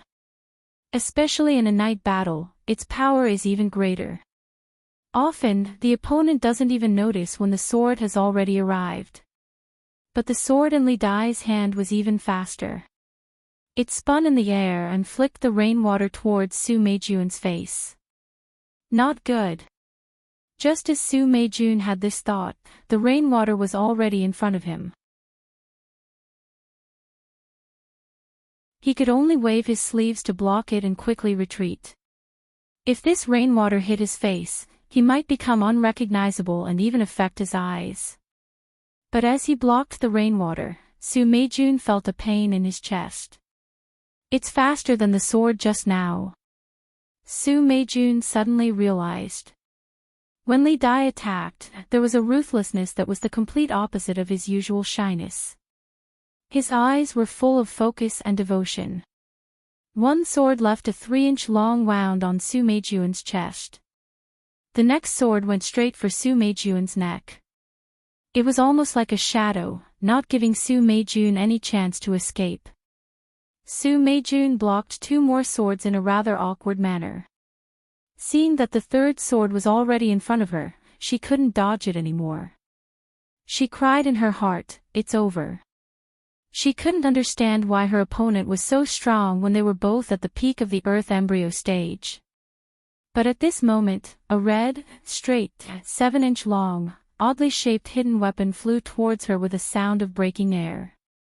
Taking advantage of the time when Li Dai cut off the hidden weapon, Su Meijun rolled backwards in an extremely awkward manner and dodged this fatal sword. Both of them looked in the direction where the brick came from and saw a girl in blue holding an umbrella on the wall. She was sitting there, swinging her legs. She extended her other hand to the side, and a tall, thin man handed her a red hidden weapon. Not far away, another man in black was tearing down the wall. He broke it into pieces and placed them next to the tall, thin man. One was tearing down the wall, and the other was handing bricks. The scene looked quite harmonious. It's you. Li Dai's gaze froze. He didn't know when the other party had appeared. It's me. Honeysuckle held the brick in one hand and the umbrella in the other. It's you. Li Dai's gaze froze. He didn't know when the other party had appeared. It's me.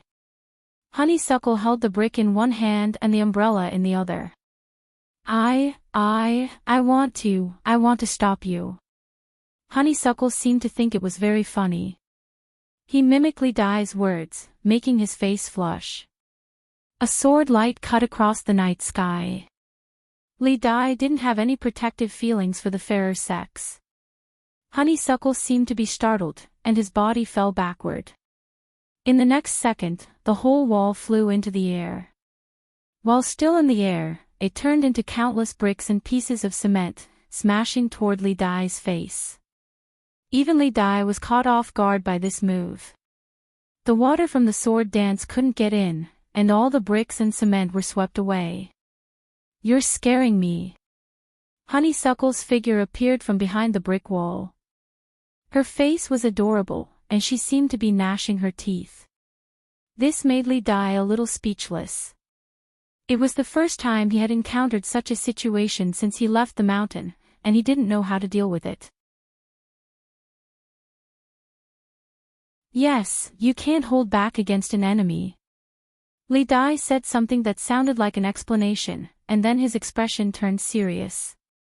Humph. If you weren't so cute, I would have killed you with a slap, Honeysuckle said angrily. You want to fight? I'll beat you until you call me daddy today. Give me the knife. Honeysuckle stretched out his left hand, and another man in black appeared in the night. He respectfully handed over a 2-meter-long xianhua axe. Judging by the size of the axe, it must be at least 50 kilograms. This isn't a knife, Li Dai said stubbornly, which made Honeysuckle's eyes widen. Even Su Meijun was somewhat speechless.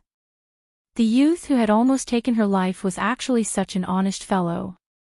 Come. I'll let you make 3 moves first, Honeysuckle said carelessly with the axe on his back. Li Dai's expression turned serious. He could feel that the girl in front of him was very dangerous, so he didn't say anything more. He moved 4 to 5 meters away. The sword light was extremely beautiful, and it was dazzling. However, in the next second, the axe chopped down with the power to split the sky and the earth. The drizzle and the night sky were all split apart by this axe.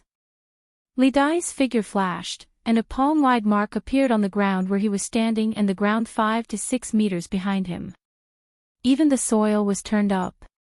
It was so powerful even before they made contact. One could imagine what would have happened if he hadn't dodged it. 3. Li Dai's expression became even more serious, and he stuttered even more. I lied to you. Didn't anyone tell you that girls lie? Honeysuckle smiled slyly and winked. If it weren't for this scene, if it weren't for the giant axe, if it weren't for the mark on the ground, Su Meijun's heartbeat would have quickened as she looked at this elf-like girl with a sly smile. Li Dai opened his mouth, and he seemed even more clumsy. At this moment, the inn that had been alerted was completely lit up. Senior brother. A young girl looked through Su Meijun's window and immediately saw the people in the courtyard. She flipped over and jumped down. Senior brother, what's this? Su Meijun held out her hand to stop her from speaking. Honeysuckle swung his axe, and a white arc seemed to be visible in the air. Countless raindrops were smashed toward Li Dai. This was exactly the same as Li Dai's bullet rain. However, the difference in power was like heaven and earth. When the raindrops hit the ground and walls, there was even a rustling sound. Su Meijun was horrified to see countless tiny dots on the ground and walls. Spirit wheel, it must be a spirit wheel expert. Su Meijun exclaimed in her heart. Such a young spirit wheel expert. She started practicing martial arts in her mother's womb. Who is she? While Su Meijun was exclaiming in her heart, Honeysuckle had already swung her axe at Li Dai. Li Dai simply didn't dare to take it head-on. He moved his body slightly to the side and stabbed his sword 3 times in a row. The speed was so fast that even Honeysuckle had to face it head-on. However, there was, after all, a huge realm difference between them. Although Honeysuckle didn't have much combat experience, she had experienced life and death battles. Coupled with her innate talent for combat, she completely suppressed Li Dai in a few moves. Su Meijun felt that this scene was somewhat familiar. She laughed bitterly in her heart. An expert who almost took her life was like a puppet in the hands of this girl. After more than 10 moves, Li Dai couldn't avoid it. With its ding sound, the sword in his hand flew into the air. Honeysuckle's axe landed firmly on Li Dai's neck. She raised her chin slightly and said arrogantly, "Call me daddy. A newcomer's new book, I can pass through a language book." Those who were interested could go and take a look.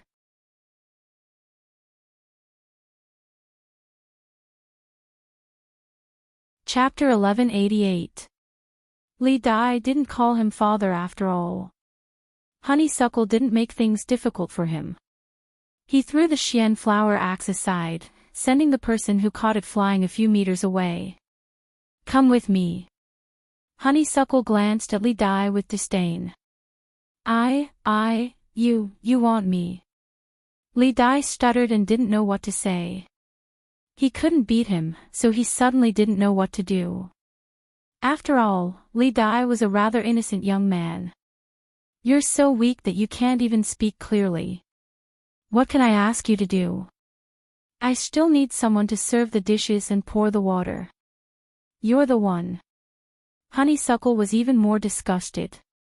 Although he said that, Honeysuckle still felt that this child was quite fun. Simple, reserved, and stuttering. However, when he picked up the sword, he became a completely different person.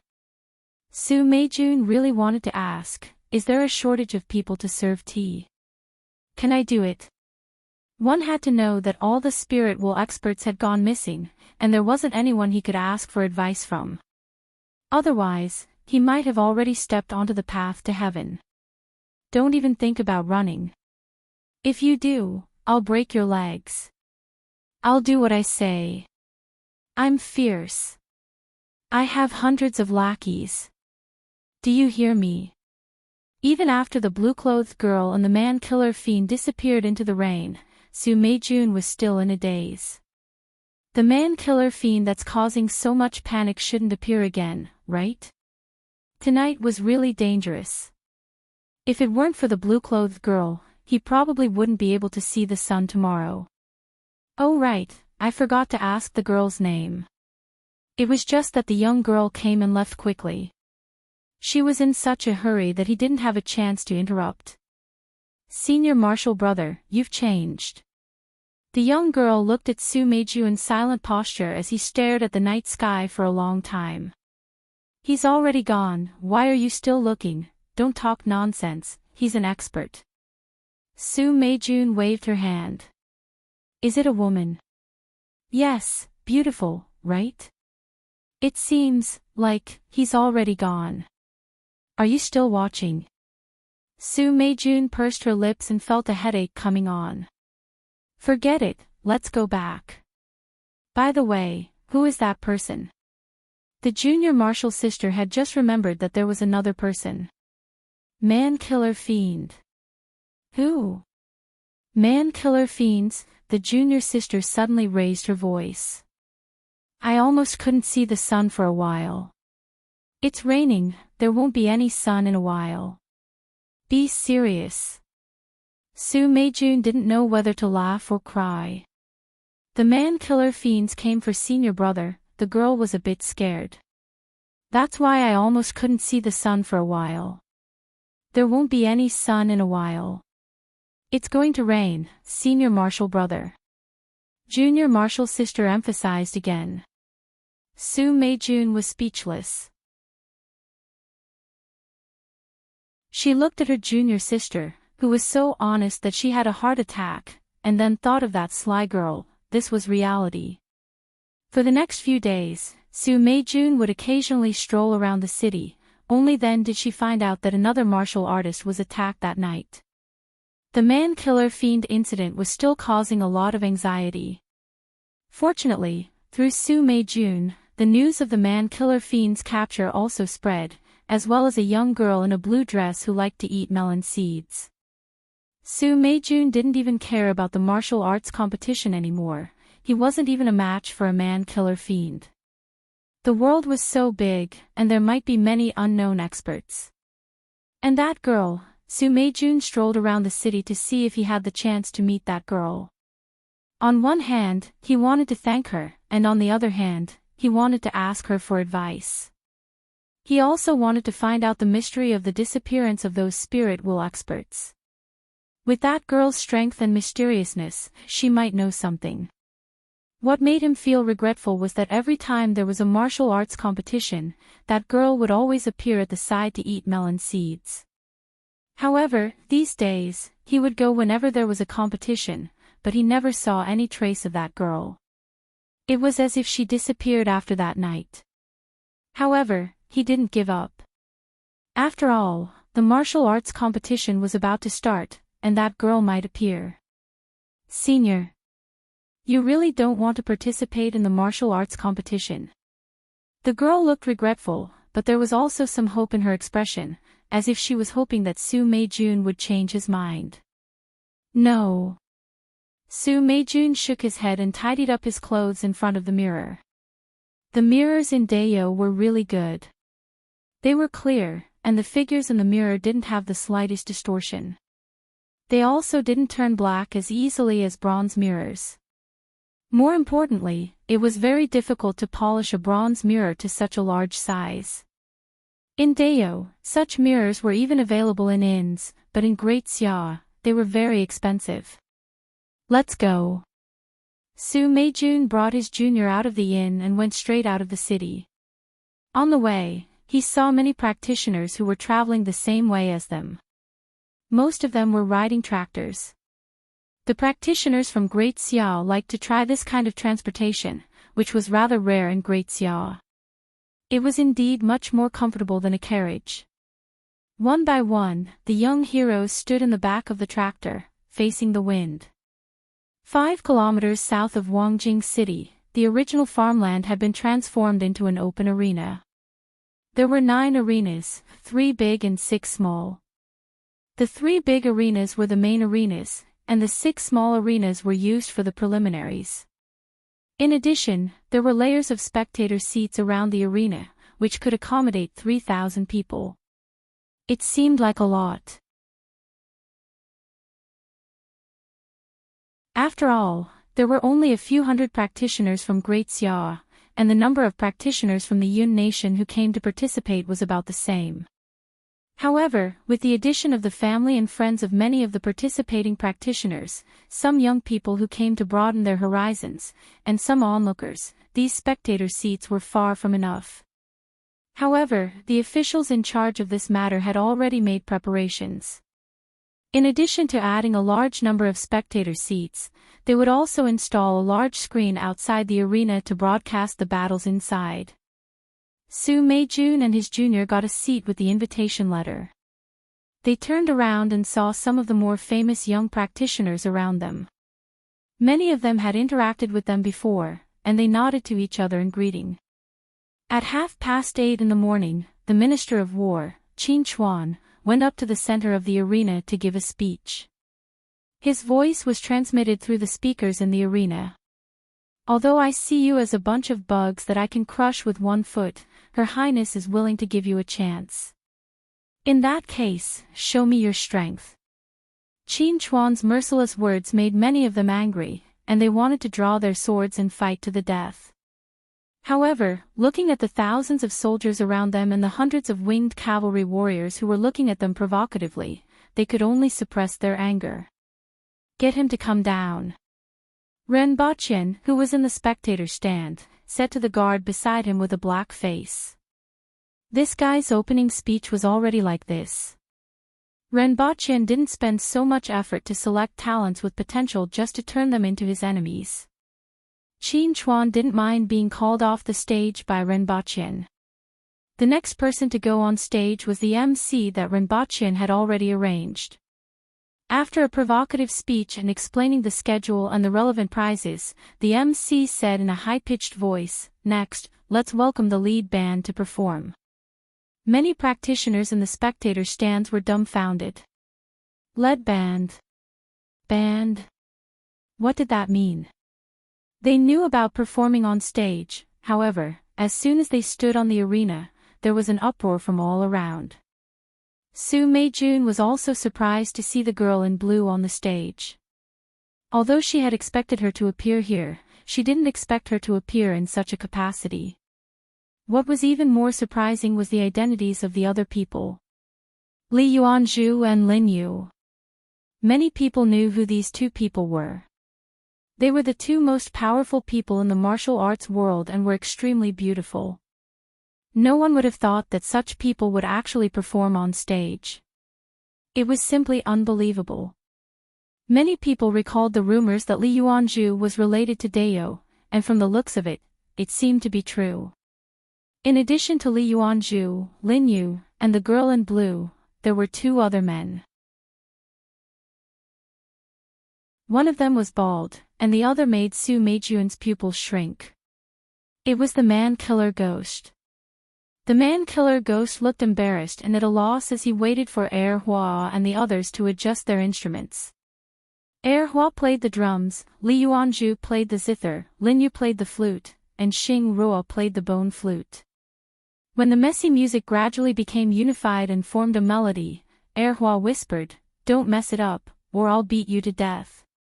When the drumbeats seemed to beat on everyone's hearts, the man-killer ghost closed his eyes, gritted his teeth, and roared as if he had used all his strength. The great river flows eastward, the stars in the sky join the Big Dipper. He actually didn't stutter. Hua nodded gently as a form of praise. Not bad, he had performed well after practicing for the past 2 days. Lin Yu and Xing Ruo couldn't sing this song so boldly. In the end, they managed to catch the man-killer ghost. Surprisingly, he didn't stutter as badly when he sang as when he spoke. After a week of passive resistance from Li Dai, Hua suppressed him with force, and threatening to strip him naked and hang him in front of his house, he finally finished practicing this song. Outside the stage, Renbaqian almost vomited blood in his private room. Hua had prepared for this opening for a long time. F***ck. He turned to look at the others nearby and found that they were listening with great interest. Especially that old fool, Qin Chuan. Although this song was a little strange, it was still quite to his liking. In fact, this song was quite good to the ears of many martial artists, and it even diluted their shock at Li Yuanzhu's appearance on stage in this situation. It sounded quite sentimental. Especially the lyrics, "Roar when you see injustice, strike when it's time to strike," were very much to their liking. Many people felt that this song was what they were thinking. After a few minutes, the song ended, and the man-killer ghost jumped off the stage as if he was running for his life. Hua ignored him with a grin, took the microphone, and said, "Next, I present the song, 'Tears Behind Prison Bars' to everyone sitting here." Renbaqian was speechless. Listening to the familiar melody, Renbaqian was shocked. However, after thinking about it carefully, this song was really F***king appropriate.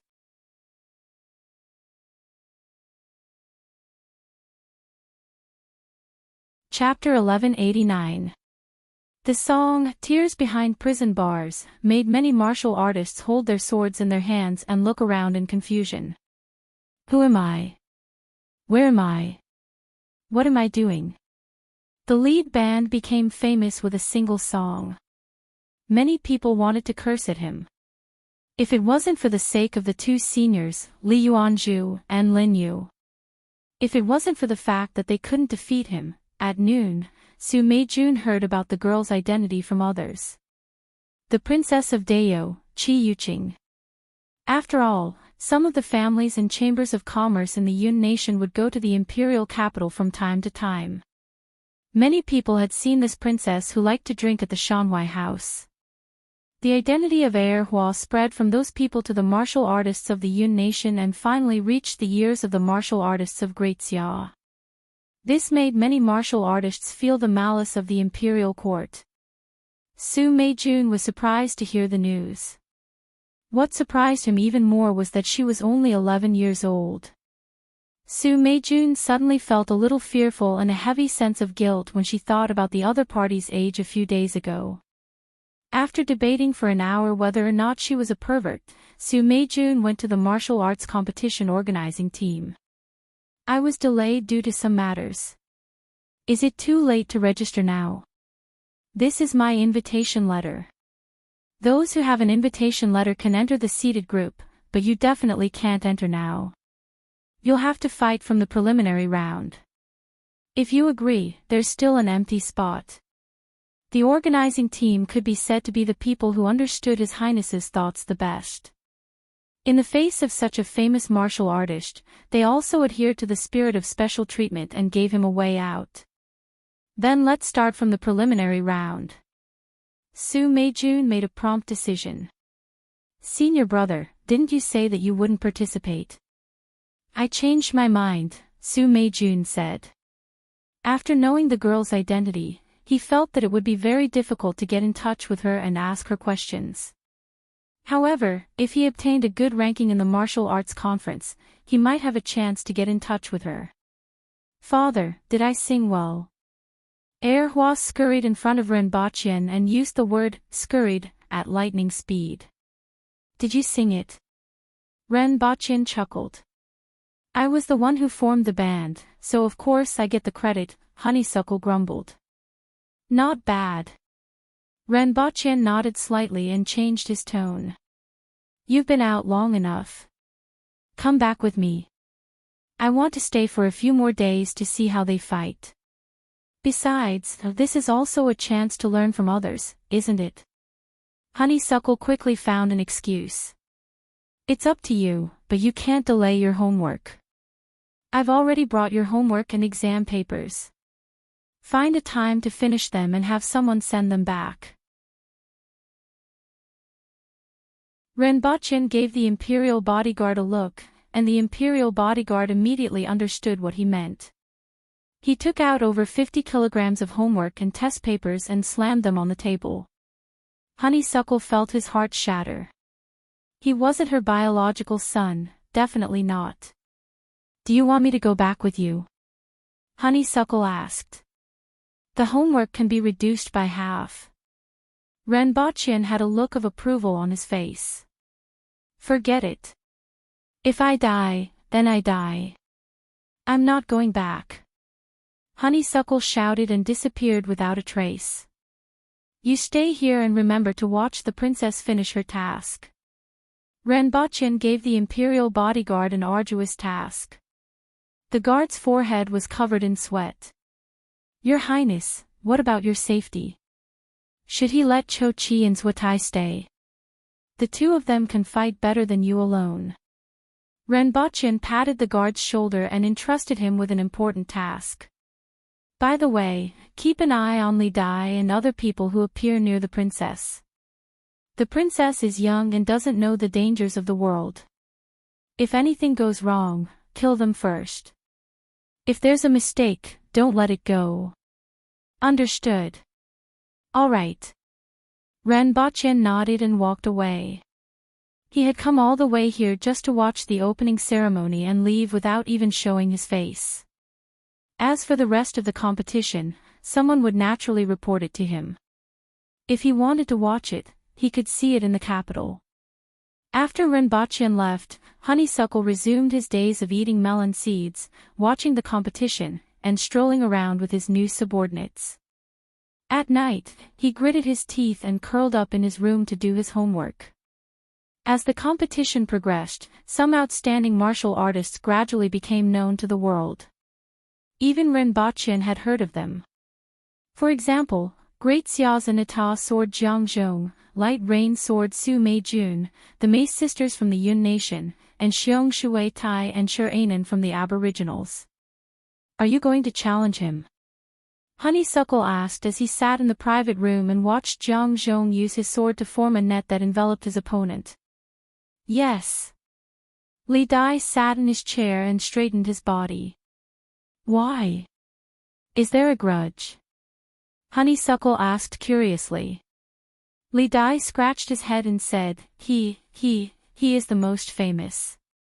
Honeysuckle's curiosity immediately turned into disgust. And then? He's very, very powerful. He sharpens his sword, accumulates his power, and wins in one battle. This was a way for great Xia martial artists to hone their mental strength.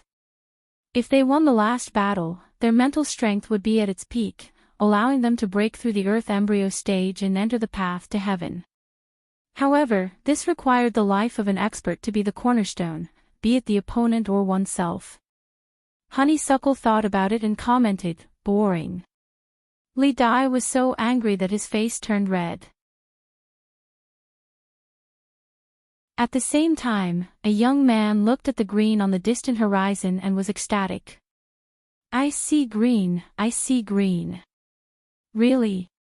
Where? When the young men and women behind him heard this, their exhausted bodies suddenly glowed with new strength. It's right in front of us. We can definitely reach it tonight.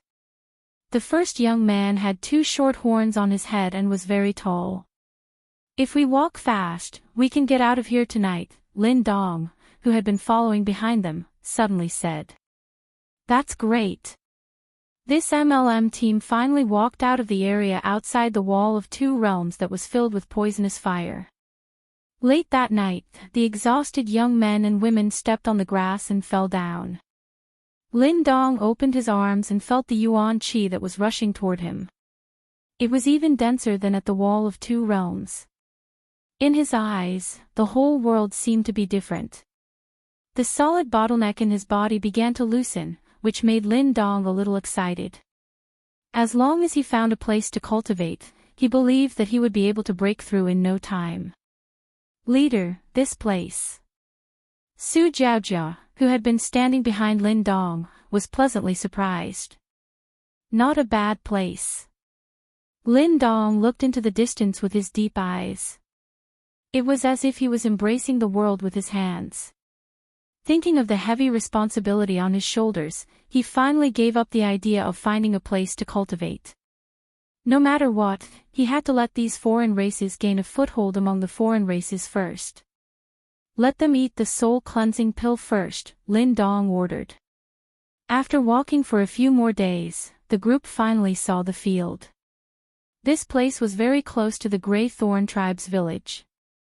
Lei Li, Lu Xing, the two of you go to the Grey Thorn tribe's village. Contact me once every 3 days through the radio and report the situation. Lin Dong said to a young thunder barbarian and a young girl with a snake tail. Yes. The two nodded. Whether it is you or them, you are all the children of the Ajati matriarch. You must let them know the Ajati matriarch's real name. No matter what, do not clash with them. They are just ignorant and do not know the great existence. The reason why I want you to go is to let them understand these principles. Understood. The two said loudly, their eyes filled with fervor. Go. Lin Dong nodded and led the rest of the group to go their separate ways. They still had to go to other places. The 6 of them could first gain a foothold in 3 foreign races' villages. Then, with these 3 foreign races' villages as the starting point, they would continue to spread southward. A day later, the short Grey Thorn tribe's village panicked. They looked at the 2 higher races' arrival with trepidation. Even if they were 2 young men. I wonder what the 2 of you want us to do here. The village head of the Grey Thorn tribe had a suspicious look on his face. This wasn't the territory of the Thunder tribe or the Serpent tribe.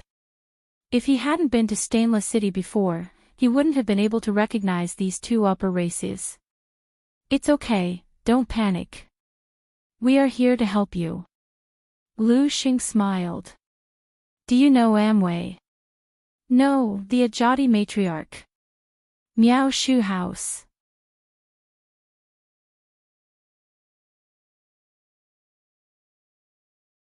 Chapter 1190. Oh. 3 villages have been invaded.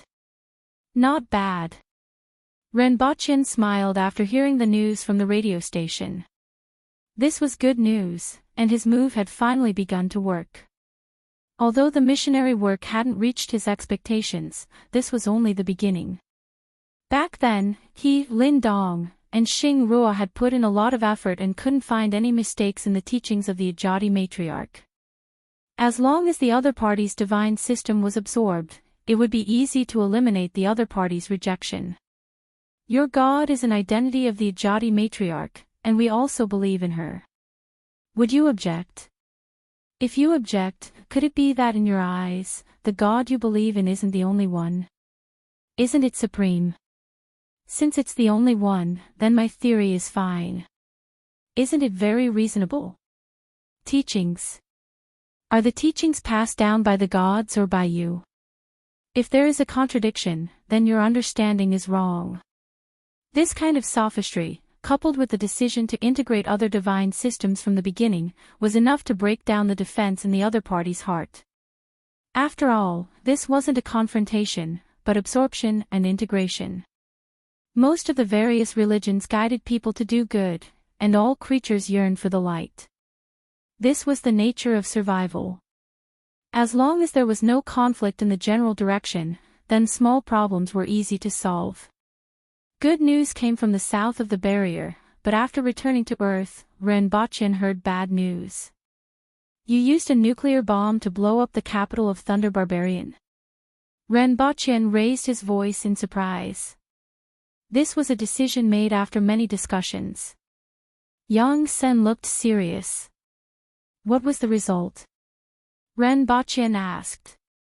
Thunder Barbarian King escaped, but he was also seriously injured. Yang Sen's expression didn't look good.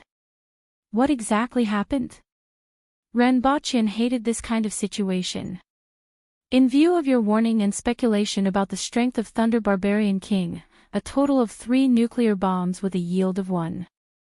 3 megatons were dropped in 3 directions of the palace. Ha! Renbochin sneered. His warning was for them not to use force against Thunder Barbarian King. He didn't expect that in just a few months, even Thunder Barbarian King's capital would be blown up. Did they feel that they had stepped into the interstellar era and were inflated? The casualties of the Thunder Barbarian capital is 50%, and the rest of the population will find it difficult to survive for a year under the radiation. However, as you said, Thunder Barbarian King reacted before the nuclear bomb exploded and was injured but not killed. What happened next? Renbochin believed that something else must have happened. Otherwise, Yang Sen wouldn't have come looking for him. Yang Sen was silent for a moment before saying, "Now, the other 2 Thunder Barbarian kingdoms have also made their move. They have already sent people across the sea. Don't tell me that's why you're here." Thunder Barbarian King only had 3 people. Even if they found a forward operating base, they could just change to another one. They can't possibly plant flags all over the planet, Renbochin replied casually. He was wondering what else Yang Sen had not said. From the beginning until now, he had probably been talking nonsense. Thunder Barbaric King was seriously injured. It was probably just a light injury. At the very least, he would be able to jump around with his injuries. Although the forward operating base was valuable, it was not worth fighting with 3 Thunder Barbarian Kings. As long as he avoided these 3 Thunder Barbarian Kings and a few Thunder Barbarian experts, the others would not be too difficult to deal with. An expert like the Thunder Barbarian King had already undergone a qualitative change and was no longer an ordinary creature. I wonder if you have any way to help us capture a Thunder Barbarian King. If there is such a living specimen, I believe that we will have a huge harvest, and the nation will also give you a huge. Yang Sen finally revealed his true intentions. However, before he could finish his sentence, the screen went black. Renbochin expressionlessly turned off the communication device with a hint of anger in his eyes. Capture. How to capture? Even a nuclear bomb couldn't do anything. What were those people planning? To let the Empress fight to the death. There was no other possibility. After all, in their eyes, the Empress was a powerful being that no longer belonged to humans. They had overestimated the Empress. They had overestimated themselves. Not to mention whether they could defeat them. Even if they could, they would not go to such a distant galaxy to fight to the death for them. Renbochin sat on the sofa without saying a word. His eyes were gloomy. He hadn't been this angry in a long time. After a while, he contacted Ren Wanyan and said, "Wanyan, help me find out who is targeting your sister-in-law. In addition, send me the details of what happened in the 4-leaf clover planet." Something happened. Ren Wanyan's expression turned solemn. "Is someone crazy?" he asked. One had to know that the Empress's strength was well known among the higher-ups of various countries on Earth. Someone actually dared to target her. Was he crazy? You investigate first. Renbochin waved his hand and didn't want to say more. Renbochin believed that someone would be willing to leak the news to him. After hanging up, Renbochin pondered again and felt that this matter wasn't as simple as someone targeting her. There might also be an intention to probe. Renbochin rubbed his forehead and gradually fell into deep thought. What else was behind the probing? Ren Boqian didn't like to deal with people who played politics because of this. It was tiring. Behind every intention, there might be another 10 or 8 circles. They wouldn't show their fangs if they didn't make you dizzy. Ren Boqian felt that in terms of brains, he would never be able to match them in this lifetime. Fortunately, his fists were bigger than theirs. Things went as he expected. 3 hours later, Ren Wanyan sent a request to contact him. Citigroup. I convinced a few people to push for it. This might include some exchanges, and it would be difficult for that person to stop it directly, Ren Wanyan said, and then mentioned a few more names.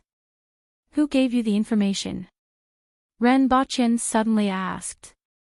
That man's secretary. Ren Boqian rubbed his forehead. He couldn't be bothered to guess whether that person wasn't in a good position to stop him or if he was just taking advantage of the situation. No matter what they thought, as long as his fist was big enough, and as long as humans had not completely left Earth, it would not affect him much. As for those few people, it's not easy to move either. Not only them, but even the white flag was not easy to deal with. After all, this was a private matter that could not be brought to the table. Moreover, all the countries were working together to play landlord. How could he drag someone off the table and beat him up? After thinking about it, he came up with an idea. Remove the flag from the dojo. Since you're making trouble for me, I'll make trouble for you.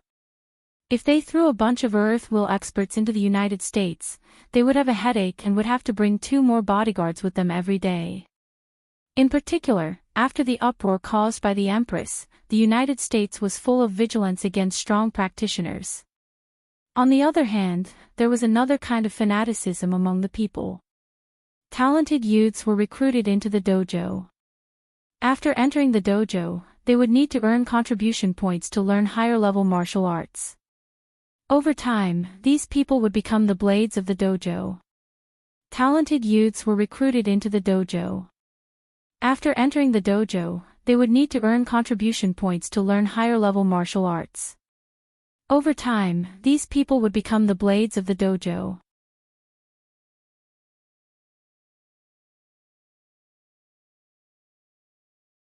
Chapter 1191. The registration of the company was rejected. I heard that every state in the United States is different. Not every state. Why? Everyone's visas were rejected.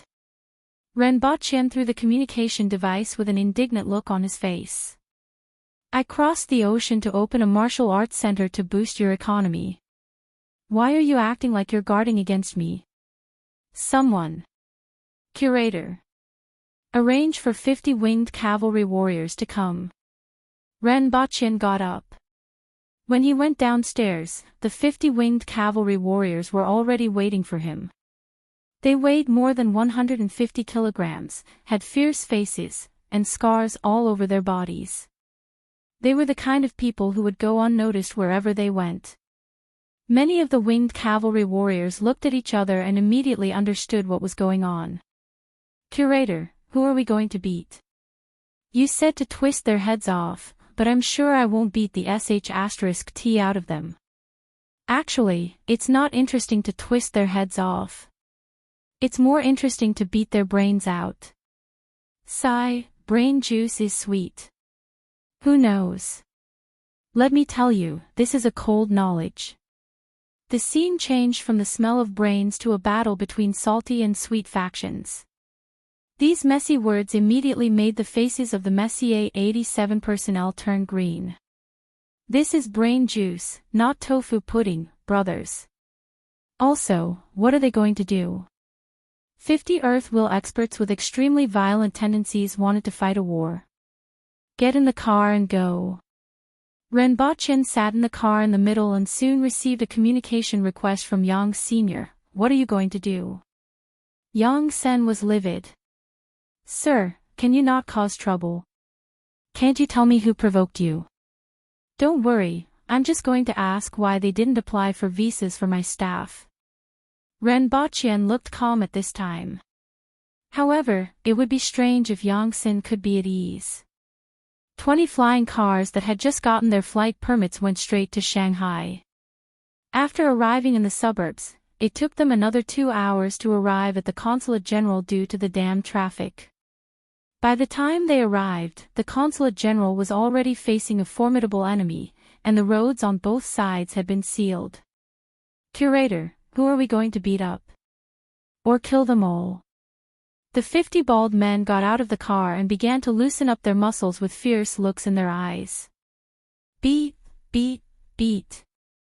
We are here to consult, Renbochin scolded. Sir, what do you want? I asked, why didn't you give us visas? Are you not giving them money or are you discriminating against them for being ugly? Renbochin grinned and squinted at the row of military officials and guards at the entrance of the consulate, as well as the people from the Armed Forces Command not far away. Renbochin saw 3 Earth Will experts from the Armed Forces Command standing at the back of the crowd, looking like onlookers. There are rules for applying for entry visas. The people from the Consulate General broke out in a cold sweat. Which rule did we not comply with?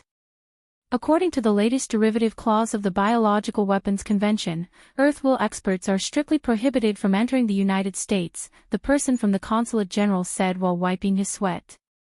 Renbochin was stunned and turned to look at the people from the Armed Forces Command. Is there such a treaty?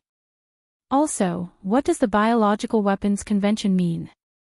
Can you explain to me what a biological weapon is? The people of the Armed Forces Command began to sweat and turned on their communicators to ask for information from the rear. This is a recently implemented rule. The people from the Consulate General were sweating even more, as if they had just been fished out of the water. Not everyone could remain indifferent in the face of 50 ferocious men surrounding them. Renbochin was speechless. Damn, he felt that something wasn't quite right. The United States did announce this rule yesterday. The people from the Armed Forces Command emphasized the word yesterday and looked at the people from the Consulate General with a strange look. Renbochin was speechless. In order to prevent us from entering the country, they actually introduced a new clause overnight. You guys have worked hard. Do you have a fake visa? Renbochin directly asked the people from the Armed Forces Command. The Armed Forces Command was speechless. How are we supposed to respond to this? The faces of the people from the Consulate General darkened. Mr. Ren, this is illegal. You guys can stand here and protest. Yes, stand here or sit down. Whatever you like. Renbochin pointed to the line in front of the people from the Consulate General. There's no need to stand too close together. Why are you standing so sparsely? You can even squeeze through a dog. Protest. I can protest in our territory, right? Renbochin casually said. Even if someone said no, he wasn't going to listen. You just stabbed me with a knife. Aren't you going to let me vent my anger? Is Earth owned by your family? Does the Consulate General have a back door? The 16 of you go to the back door. Remember, we are here to protest, not to smash, burn, and rob.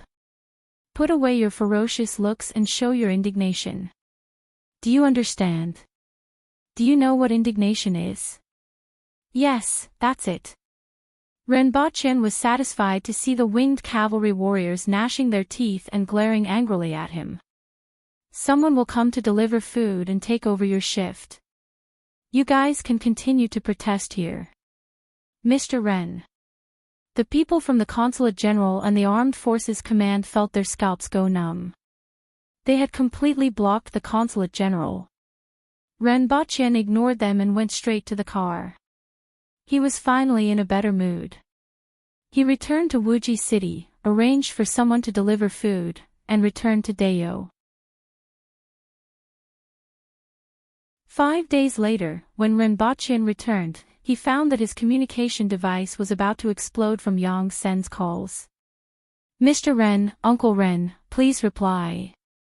It has been half a month. When did you withdraw your people? Renbochin pondered for a long time and finally remembered this matter. After returning to Dayo for a few days, he had been in the laboratory every day and had forgotten about this matter.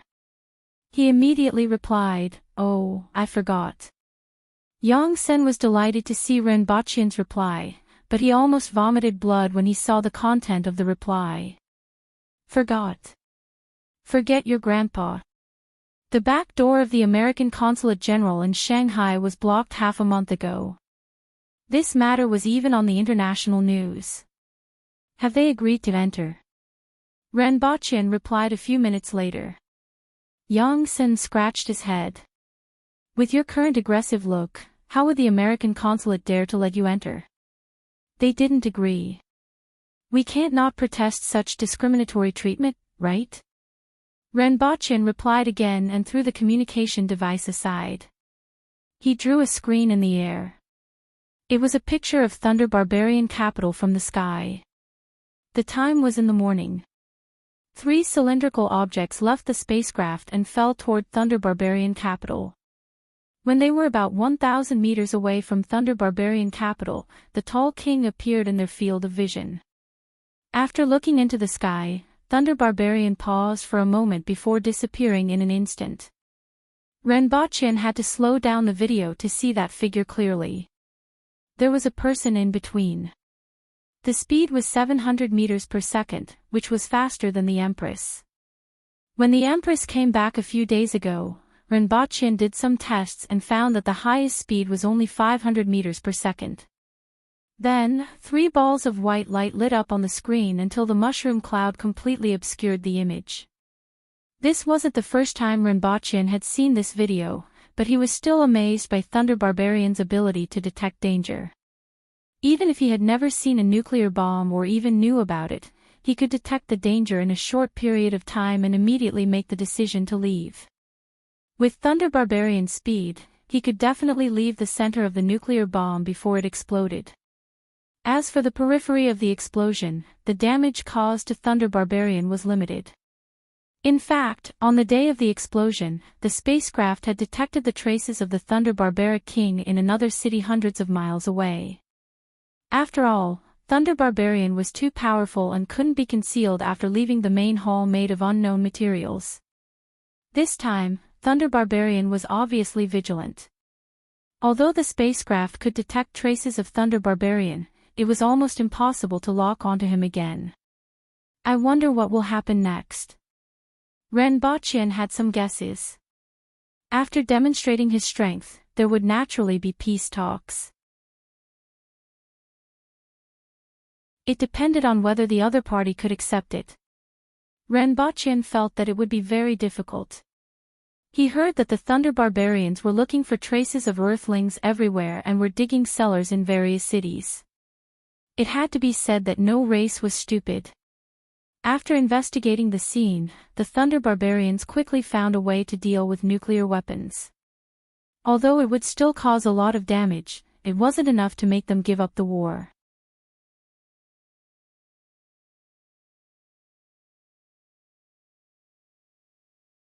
Chapter 1192.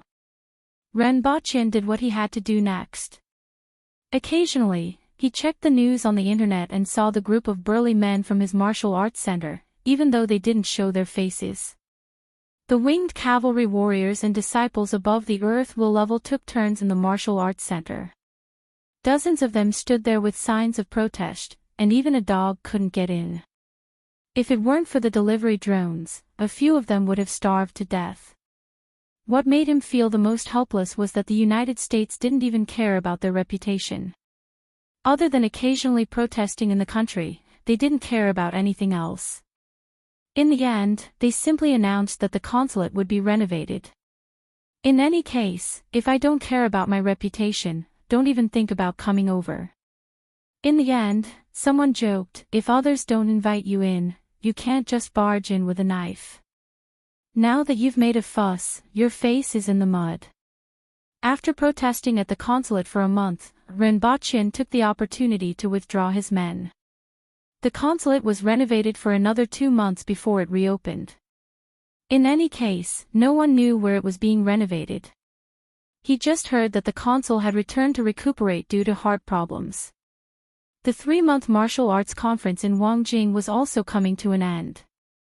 The most popular item during this period of time was probably the high-tensile anti-cutting underwear. After this item was advertised during the martial arts conference, it sold like crazy. Especially after a few wretched fighters who specialized in attacking the bottom 3 advanced. No one wanted to make a single mistake in the arena. Not to mention being speechless, they wouldn't even be able to return to Great Xia. Su Meijun sat in a restaurant and looked around the crowd from time to time. After asking around, he heard that a girl like the one he saw the other day often appeared nearby. In fact, he had already asked around a few such places, but none of them had the person he was looking for. I don't know if this one is the one. Su Meijun took a sip of wine and sighed. How am I going to ask her when I see her? Will she tell me?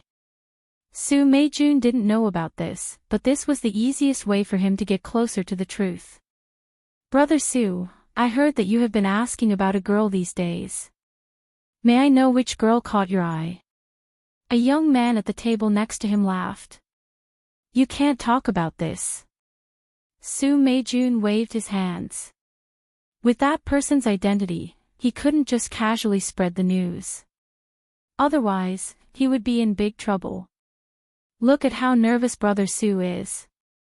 The young man laughed loudly. Baseless rumors may not necessarily be false. Another young man waved his fan and laughed. Brother Su, don't let down your junior sister. The other valiant and formidable-looking girl also laughed, but there was a bit of truth in her words.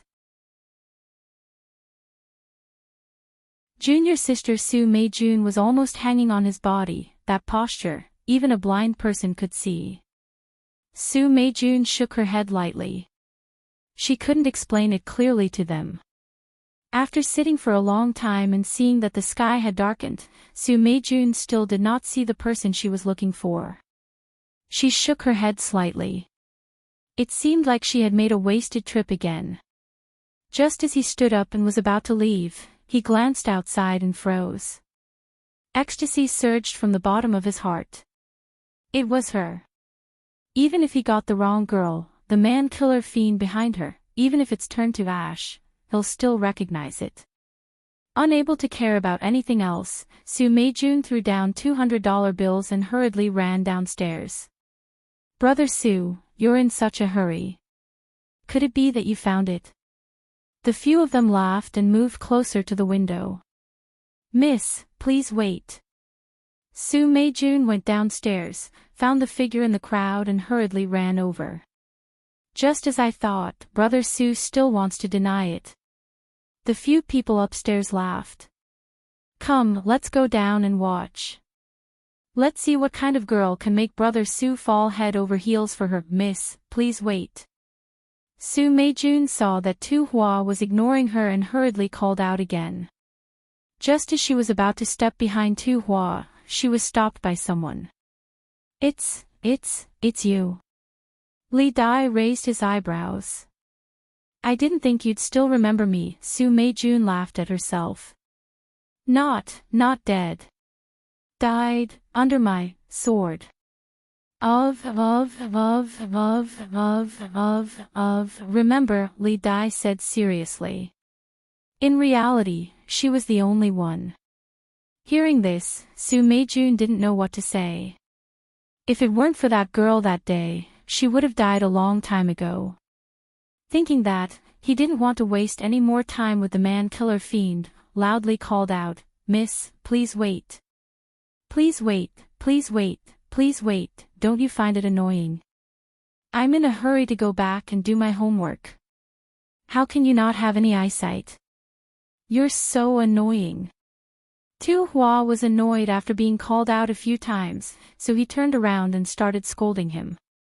The people who caught up just happened to hear Tu Hua's scolding, so they laughed. Miss, you probably don't know, this is the light rain sword. Su Meijun's face turned red, wanting to cover that person's mouth. I don't care if you're the light rain sword, heavy rain, sword or not, you guys are annoying. I want to go home and do my homework, do you hear me? If you hear me then get the hell out of here. Tu Hua's face was like a steamed bun, angrily turned around and left. Who cares what you guys are, nothing is more important than doing homework. Su Meijun still wanted to say something, but a cold light flashed, and a sword was already at his throat. I have to do my homework, don't, get in the way. Li Dai used a lot of energy to finish his sentence with a serious face.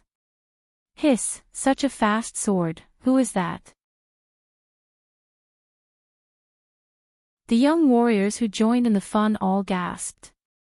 Before they could even see clearly, the sword was already at Su Meijun's throat. They asked themselves, if it was them, they probably wouldn't even be able to block one move. Don't ask, if you ask, it's the man-killer ghost. Su Meijun's face was gloomy. They finally found that person, but they didn't even have a chance to ask a question. He's the man-killer ghost. He's actually still in Wangjing. The few people were shocked. Who's that girl? Su Meijun hesitated, but in the end, he didn't reveal Tu Hua's identity. However, before he said anything, the valiant girl suddenly exclaimed, I remember, she's the one who beat the drum at the beginning of the martial arts competition, the one who was with Li Dai, the princess of Dao, Qi Yuqing. I remember the tears behind the prison window very clearly. The few people's faces changed. The man-killer ghost is from Dao's imperial court. The few people immediately thought of a bunch of schemes to attract the talents of Great Xia through the martial arts competition, and then catch them all in one fell swoop. They even made up a novel with 1.3 million words. It's not like that, the man-killer ghost isn't from Dao's imperial court. That day, I almost died in his hands, but the princess happened to save me. This man-killer ghost is chained to an iron chain. Enlishment. The man-killer ghost killed so many people, how can they let him go so easily? One person said angrily. However, another person thought of something and asked, Brother Su, why are you looking for the princess? Just asking a question. Su Meijun sighed softly. It seems that this princess isn't easy to deal with, that person said. Su Meijun thought for a while. Indeed, she wasn't easy to deal with. However, it seemed that the princess was really anxious now, but what was she anxious about? From what she said, was she going back to do her homework? What was homework? A series of cultivation methods appeared in Su Meijun's mind. Finally, she sighed faintly and said, although she's noble and has a high appetite, she's so self-disciplined and hardworking. No wonder she has such strength at such a young age. What strength? Someone asked curiously. Is that princess an expert? According to their classification, she should be a cardinal heaven expert, which is also a spirit will expert. Su Meijun said. That princess is only 14 or 15 years old, right? It's terrifying to have such a level of cultivation at such a young age. The person who asked earlier wasn't very well informed and was quite shocked after hearing this. You guys are thinking too much. She was born an earth will expert, and she's only 11 years old now. Someone instantly explained. Really? Just ask anyone and you guys will know. It was quite a sensational event back then. Speaking of which, you guys have been in Wangjing for so long, but you guys haven't even heard of this. Everyone fell silent after hearing this. She was born an earth will expert, but they trained so hard. What was the point of it? They couldn't compare. Actually, you can say that she's 13 years old. She stayed in her mother's womb for more than 2 years than others.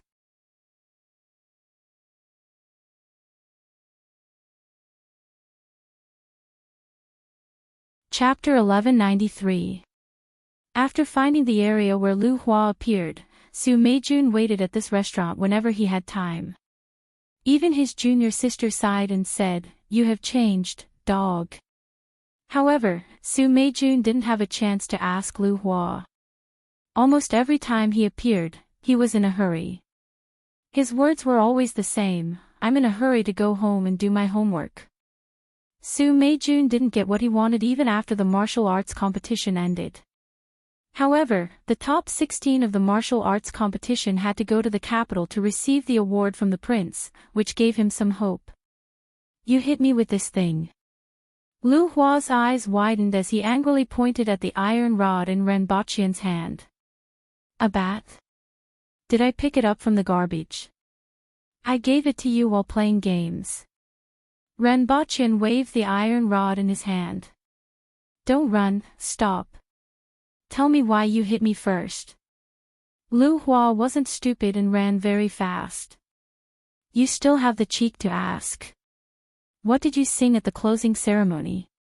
Kill that great Xia man. Xange, hold her down." Ren Baqian was so angry that the veins on his temples were popping. Xange looked at the father and daughter chasing after her and found it interesting. Even an iceberg that hadn't moved for thousands of years showed signs of melting. "I just thought it was fun."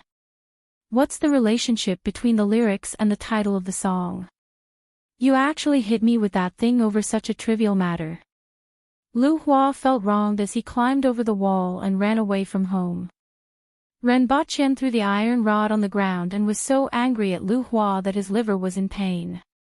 He had spent so much effort to organize the martial arts competition and recruit talents from all over the world, but Lu Hua's "tears behind prison bars" and "kill that great Xia man" had ruined everything. "Your Highness, would you like some tea?" Xange asked leisurely. "I'm so angry that I'm not thirsty anymore." Ren Baqian rubbed his temples. Lu Hua was really troublesome. "Drink some tea to get rid of the heat," Xange added, causing Ren Baqian to be slightly distracted. "Since when did you know this?" Ren Baqian turned his gaze to Xange. She was still dressed as a bespectacled woman, but her glasses were different every day. Over the years, Ren Baqian would often put glasses on Xange as if it was her only hobby. "Oh, no, only two." As a result, the walls of Xange's room in the palace were filled with glasses. A rough count showed that there were at least 800 of them, if not 1,000. She would change them every day. Xange pushed up her glasses and thought for a long time before replying, "I've been suffering from excessive internal heat these days and have gotten pimples." Ren Baqian carefully sized up the pimple again and again, but he couldn't find it. Su Meijun sat in the bus and looked at the scenery on both sides. She suddenly had a thought: if you don't come to the imperial capital, you won't know the prosperity of the world. He had been to the imperial capital of the Great Xia before, and although it was prosperous, it gave him a feeling of lethargy. It was completely incomparable to the imperial capital, which was full of vitality and vitality. Needless to say, the capital of the Great Xia dynasty was not even as prosperous as this place. Looking at the tall buildings outside, the plaques shining with various colors, the street lamps that were dozens of meters apart, the pedestrians wearing all kinds of clothes, and the smiles on many people's faces, this feeling became even stronger. "Hey, why aren't you leaving yet?" the junior sister asked loudly. "I'm stuck in a traffic jam. Everything about the imperial capital is good, but the traffic jam is terrible. It was better 2 years ago, but it's especially congested this year," the driver replied while drinking water. "Sigh, back in the day, I was also a tractor god on the highway.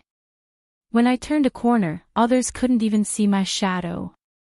Now, I can't even move because of the traffic jam." The driver lamented. "And then? Why aren't you driving the tractor anymore? Did you overturn and break your leg?" A warrior from the Yun nation who knew better laughed. "No, I was sentenced to half a year of hard labor for dangerous driving and intentionally injuring others." The driver chuckled. "Not many. That warrior from the Yun nation nodded. No, I was racing with someone at that time. In the end, that person's car overturned, and I hit him when he fell out. That person was hospitalized for a month and sentenced to 3 months for dangerous driving. At that time, both of us were mining together. Those who hadn't experienced that period wouldn't know how lively the highway was at that time. The Transportation Bureau issued fines every day and became the richest department in the imperial court. Su Meijun listened while thinking silently. Sure enough, the people here were more energetic, even for a driver. Brother Jiang, is there anything we need to pay attention to? Someone asked loudly. The person who was addressed as Brother Jiang was called Jiang Yu, and he was the son of an aristocratic family in the Yun nation. Upon hearing this, he said, just follow the rules. Also, don't fight. You will be punished regardless of whether you're right or wrong. If you have a conflict with someone, there is a fighting arena in the city, and disputes are usually settled there. Also, the brothels in the city only sell their skills and not their bodies. If the lady likes them, they will keep you for the night. If they don't force them. It's different from other places, someone said with a smile. Another thing is that you can go to any restaurant in the city, but it's best not to go to Shanhui House, Jiang Yu added. Why? That's a place where the second and third generations of officials hang out. It's easy to get into trouble there, Jiang Yu said simply. In fact, it wasn't just getting into trouble. That place had almost become the Aboriginals' private property.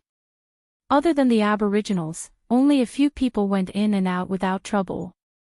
The others would inevitably encounter provocations and trouble.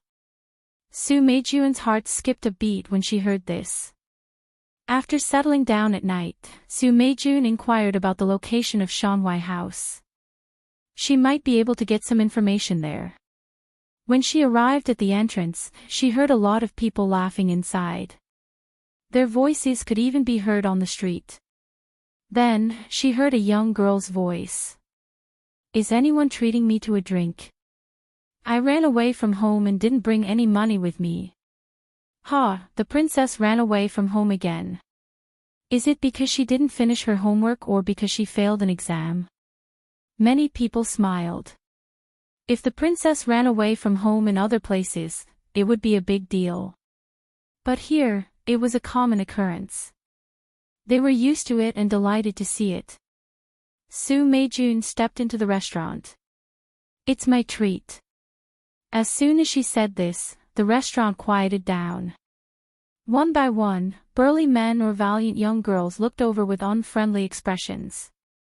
Even if the princess wanted someone to treat her to a drink, it depended on who it was. Could any Tom, Dick, or Harry treat the princess to a drink? Brat, have you grown out all your hair? A burly man provoked, causing a burst of laughter. Why is it you again? You're so annoying. Honeysuckle looked over and immediately rested his chin on the table. He said impatiently. Hey, brat, are you going to leave on your own, or should I throw you out? A burly man immediately stood up. I just want to ask you one thing, Su Meijun said sincerely. Get out. A fierce wind came from the side. A slap was getting closer and closer to his face. Su Meijun's heart tightened. If this slap landed on someone else, their skull would probably be smashed. She immediately took 3 steps back and took another 3 steps forward. Then, she cupped her hands at Honeysuckle. Her retreat and advance were so fast that only afterimages could be seen. Su Meijun's nickname was Light Rain Sword. Other than her light rain sword technique, her lightness skills were also quite outstanding. Forget it, don't do anything. Honeysuckle waved his hand weakly to stop the burly man's next move. He raised his head and asked impatiently, What do you want to ask? Su Meijun didn't know if this question should be asked in front of everyone. He looked around and saw that everyone had an unfriendly expression on their faces. He knew that this was the only time he could ask. He lowered his voice slightly and said, "May I ask, Princess, if you know where Ma Hongyu, Double Ring Sword Jiang Zixi, Su Gongso, and other experts are now?" Honeysuckle looked up at him and was a little annoyed. "Is that all?" "Yes." Su Meijun's heart jumped. He felt that he was finally getting close to the big secret of the disappearance of so many experts. They went to war. Honeysuckle continued to lie on the table. He puffed up his cheeks and shouted, "Waiter, pour some wine." "War?" Su Meijun was shocked. "War with who?" The next day, when Su Meijun went to the main hall, the waves in his heart still hadn't calmed down. The words that came out of the princess' mouth were simply too shocking. There were foreign tribes in the south of the 60,000 mountains? Those missing experts were fighting with the foreign tribes in the south. This was an answer that Su Meijun could never have imagined before. Even when he was in the main hall, he was still a little distracted. Other than him, everyone else looked serious and didn't dare to look sideways. There was no other way. The pressure from the Cardinal Heaven experts in the main hall was too great. If there was a place with the most experts in the world, everyone thought that there was no other place besides this place. He looked down at the 16 people below. They were the top 16 in this martial arts competition, and each of them was a talented young man. First, there was a round of encouragement, followed by a speech. It was mainly about welcoming warriors and people with talent and achievements in certain industries to immigrate to Dayo. There were various immigration incentives. This awards ceremony was to be filmed and broadcasted throughout the country to reduce the negative impact that honeysuckles, kill that great Xia man, had on others. Following that was the awards ceremony. The first place received 100 level 5 crystals, the second and third places received 50 crystals, the fourth to 8th places received 30 crystals, and the 9th to 16th places received 20 crystals. In addition, the martial arts hall was open to everyone. The top 3 could enter the second level, and the 4th to 16th places could enter the first level. The martial arts hall had collected many secret manuals from Tianjing Basin and the Yun Nation. There were also many collections provided by the Temple of Heaven and the imperial family. There were tens of thousands of manuals, so it wasn't an exaggeration to name it after the martial arts hall. When Renbaqian announced this news, everyone's eyes lit up. The martial arts hall had a fatal attraction to any warrior. Near the end, Renbaqian asked in a magnanimous manner, "What other requests do you have?" Many great Xia warriors were moved. They felt that this was a reward from the prince to the aboriginal warriors. At this moment, someone stepped forward. It was Jiang Zhong, who ranked 3rd in this year's competition. This made many great Xia warriors nervous as they didn't know why he was so unwise. "Your Highness, there's something I don't understand. Please enlighten me." Renbaqian chuckled and said, "Ask away. I wonder where the top 100 experts in the world are now." Many people were shocked when they heard this. This was what everyone else wanted to know, but no one dared to ask this question under the gaze of so many Cardinal Heaven experts. Furthermore, he was asking the prince of another country. Su Meijun's heart skipped a beat. Although he had just heard the answer last night, he still wanted to hear how the other party would answer. Renbaqian looked at the crowd meaningfully and said, "This matter isn't really a secret. All the experts are fighting against the foreign races in the south. This is their responsibility, my responsibility, the responsibility of the people of Dayo, and also your responsibility." Renbaqian didn't say too much, but he still roughly explained it. After hearing this, everyone had a look of horror on their faces. Only Su Meijun had a bitter smile on his face. He felt that all the trouble he had gone through these days was a joke. Furthermore, what he and the others had been thinking about all this time was a joke. The so-called big secret wasn't a secret at all. Then, he felt a surge of vigor in his heart. Those seniors had shed blood for the human race in the South, so how could he not cherish himself?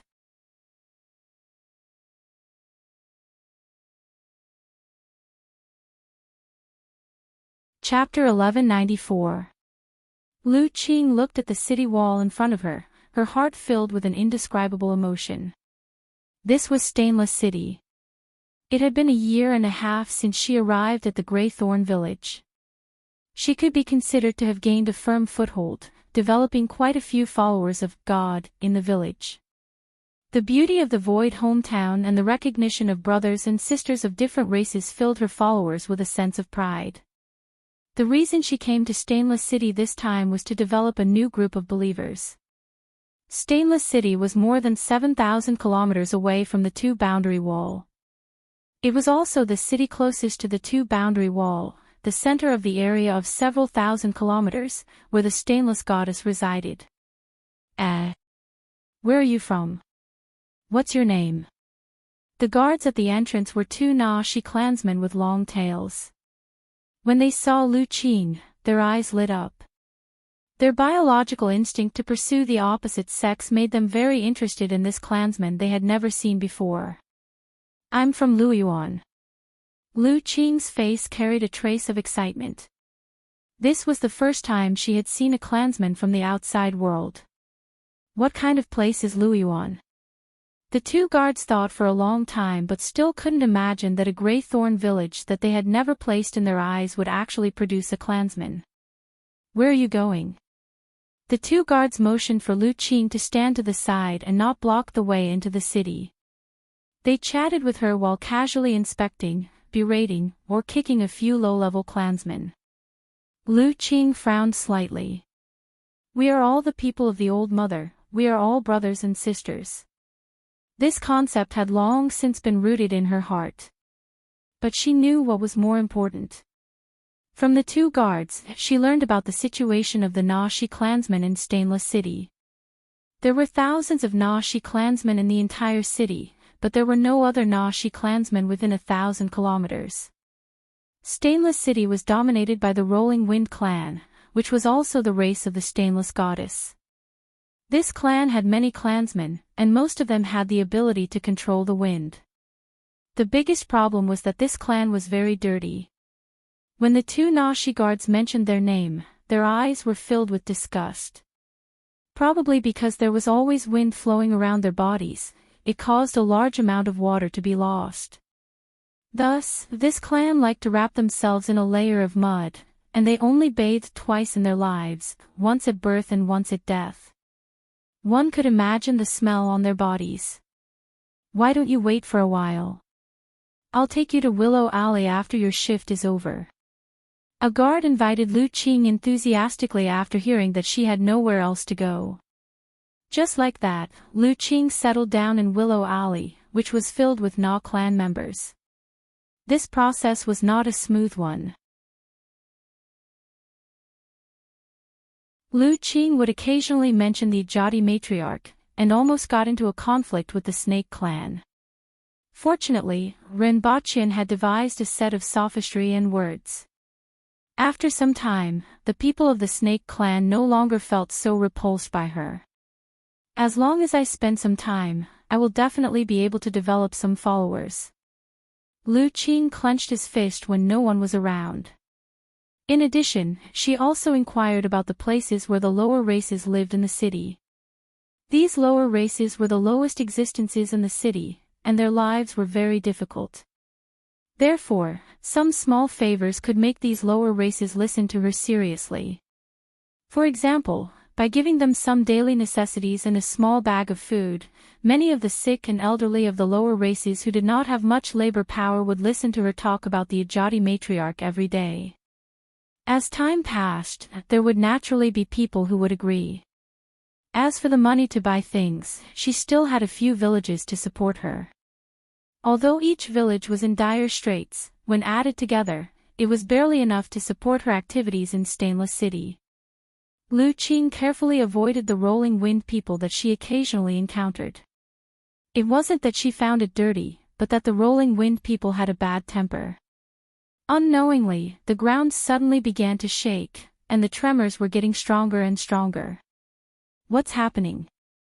Lu Qing looked around blankly. There were many people like her. Many people jumped to higher ground in the city and exclaimed in surprise. What's wrong? Lu Qing squeezed into the crowd and looked at the man on top of the flagpole. Many people below asked loudly.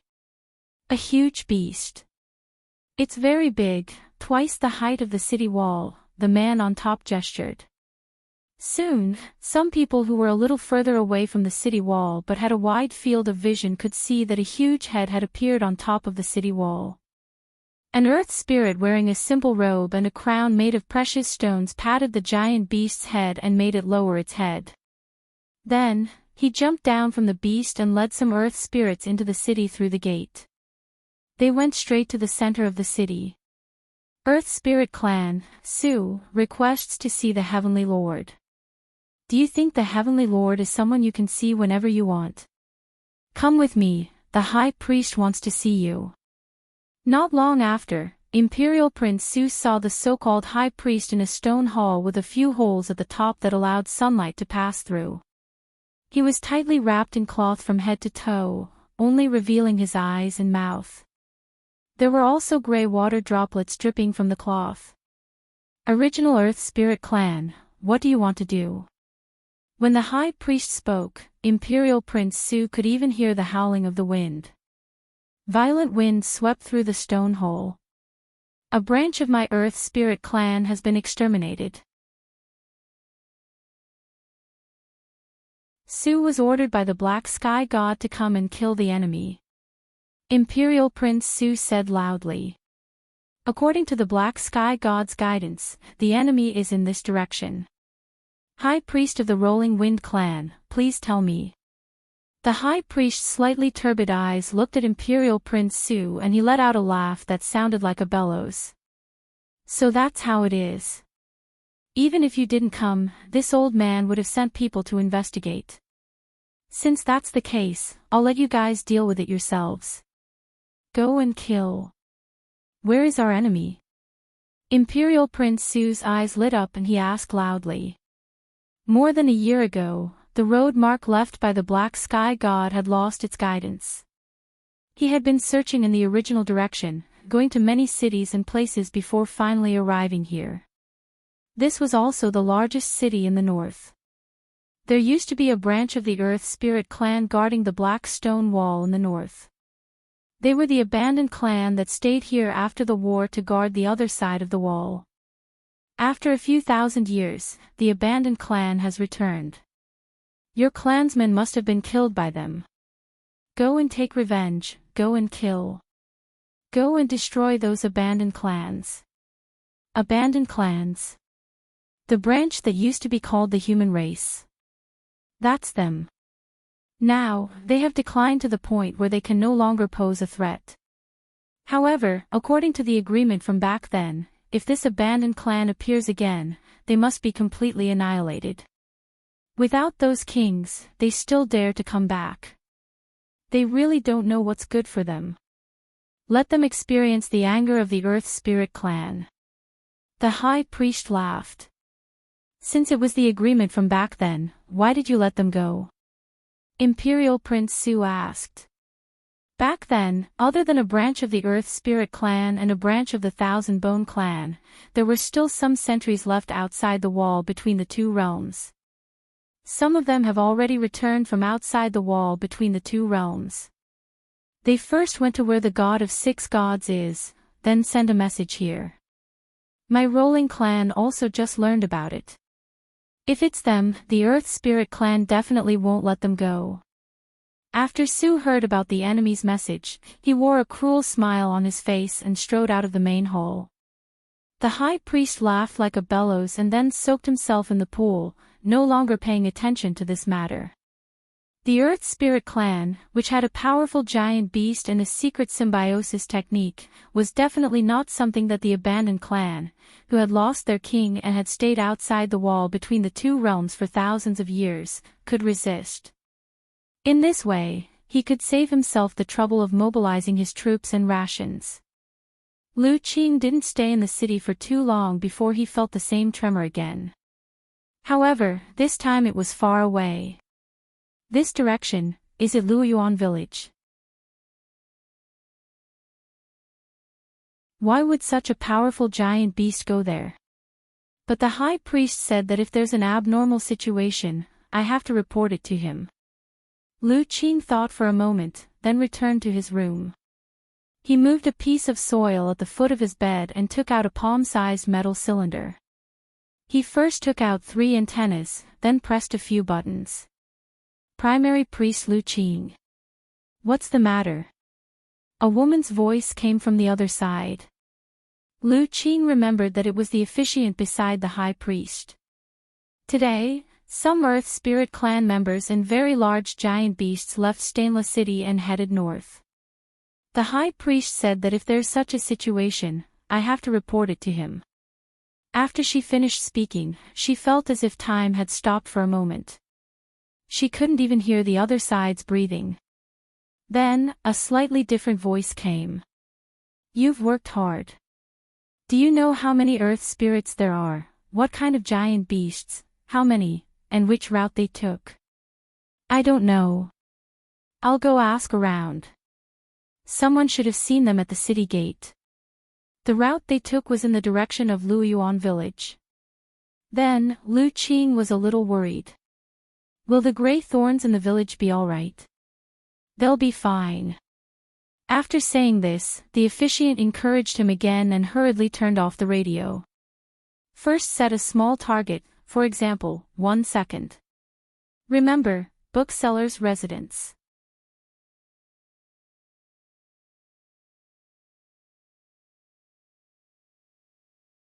Chapter 1195. More than 5,000 kilometers away from Stainless City, in the mountains near the Grey Thorn village. Lin Dong fiddled with the control panel in his hands as he watched the crow-like bird fly away in a crooked manner. On the screen above the platform, the scene that Crow was looking at was displayed. This thing is really powerful. It can even make this. Lin Dong sighed. His mind immediately came up with 100 ways to use this thing to make it easier to preach. As the leader of the Heavenly Orthodox sect, Lin Dong was very dedicated. Just like how a forensic doctor would always think about where to dissect a person. Doctors would always think about what was wrong with a person. But he heard that Prince Ren was preparing something better, specially designed for preaching. He did not know what it was. Are they coming for us? Su Jiaojia was worried, but she showed it on her face. After staying here for more than a year, she knew how powerful the foreign races were. She was no longer as optimistic as before. A smile appeared on Lin Dong's face. So what if I am? So what if we are not? We will have to fight this battle sooner or later. Even if we die here, we will just return to the Void hometown early. Leader, we believe in the Heavenly Lord. Su Jiaojia cautiously reminded. Leader, you are too immersed in your role. The Ajati Matriarch and the Heavenly Lord are just different names. Lin Dong said nonchalantly. His eyes were fixed on the light screen, which displayed the mountain range and land below. In a flash, he flew past it. The vast fields and the villages in the distance were gradually getting bigger. If there is such a supreme existence in the world, then no matter what we call it, it will be it in the end, and it can only be it. So it doesn't matter who we believe in. Can't you see through it? Lin Dong asked. I only believe in you. Su Jiaojia's eyes were filled with affection, and her brows relaxed a lot. No, I, you, and the others only believe in our own hearts. Each of us believes in what we want to believe. The only difference is how to package this heart. Some people package it as the Heavenly Lord, because they believe in the Heavenly Lord. Some people package it as the Ajati Matriarch, because they believe in the Ajati Matriarch. The me in your heart, is it really me? Lin Dong's radiance made Su Jiaojia almost unable to look at him. More than that, he doubted his own intelligence. He couldn't understand it at all. Lin Dong did not explain and carefully looked at the scene on the screen. At the end of his vision, there was a team heading in their direction. Only 30 kilometers. This is the limit. Lin Dong softly sighed. Now, he could only wait. First, he calculated the approximate distance and the time of the other party's arrival before controlling the crow to fly back. In the evening, Lin Dong once again commanded the crow to fly out. Wow, so much better. Even though she already knew, Su Jiaojiao's beautiful face still changed when she saw the huge army with her own eyes. Even Lin Dong furrowed his brows. The enemies were not overwhelming, but there were still about 30,000 of them. Most importantly, there were also an equal number of ferocious beasts. There were tigers, leopards, lions, wolves, and even more creatures that he had never seen before. All of them were huge enough to be used as mounts, and they also had powerful combat abilities. There were hundreds of flying beasts flying in the sky, and all of them were riding on earth spirits. In particular, 5 of the giant beasts had wide heads, bloody mouths, long necks, long forelimbs, and motley hind limbs. They were at least 100 meters tall and looked like moving mountains when they walked. Lin Dong heaved a sigh of relief after a long time. He controlled the crow to fly close to the ground so that it would not be eaten by the flying beasts in the sky. A campsite had already been set up at the border between the two worlds. The supplies from Dayo had been continuously transported here, so there was no need for the Empress and the rest to worry about logistics. There were nearly 1,000 people in the campsite. Among them, more than 100 were experts, and the rest were in charge of transportation and other logistics. The Empress sat in a stone house. It wasn't considered exquisite, but it was much better than in the cave. Your Majesty. Your Majesty. Something has happened. A lady walked in quickly with a pale face. The Empress glanced at her and didn't know what kind of news made her behave like this. However, there was another thought in her mind. Hong Xian's strength is sufficient, but she lacks experience on the battlefield. If she fights with the foreign races in this state, I'm afraid she won't survive. Tell me, what's the matter? News. Chief Lin sent news that the Earth Spirit Army is attacking. Hong Xian's forehead was dripping with sweat. No matter how ignorant she was, she had heard about the strength of the foreign races from other people. Previously, they had surrounded the foreign races and bullied the weak. More than 100 spirit wheel or cardinal heaven experts besieged a few foreign experts and many ordinary foreign races. Even so, there were often casualties. Now that they heard that the foreign races were attacking, they immediately panicked. The Empress didn't say a word. She poured herself a cup of wine, drank it, and asked, "Where are they? How many people? How strong are they?" Near the village of the Grey Thorn race to the north. There are 30,000 Earth Will experts and 30,000 ferocious beasts of varying strength. It is estimated that they will arrive in 10 days at most. If they speed up, I'm afraid that the vanguard will arrive in 5 days. 5 of the beasts are at least advanced longevity heaven experts, and the rest are unknown. Hong Xian quickly poured out the news from Lin Dong, 60,000 enemies. The Empress muttered to herself for a while. The Earth Spirit's identity reminded her of the mark on her arm. She instructed, "Get Xian Chou, Zhu Puhua, Li Fu, Ma Hongyu, Jiang Zixi, Su Gongso, and the others to discuss this matter." After a while, everyone arrived. "Take a seat." The Empress waited for everyone to sit down before she said, "Lin Dong, sect leader Lin has sent a message.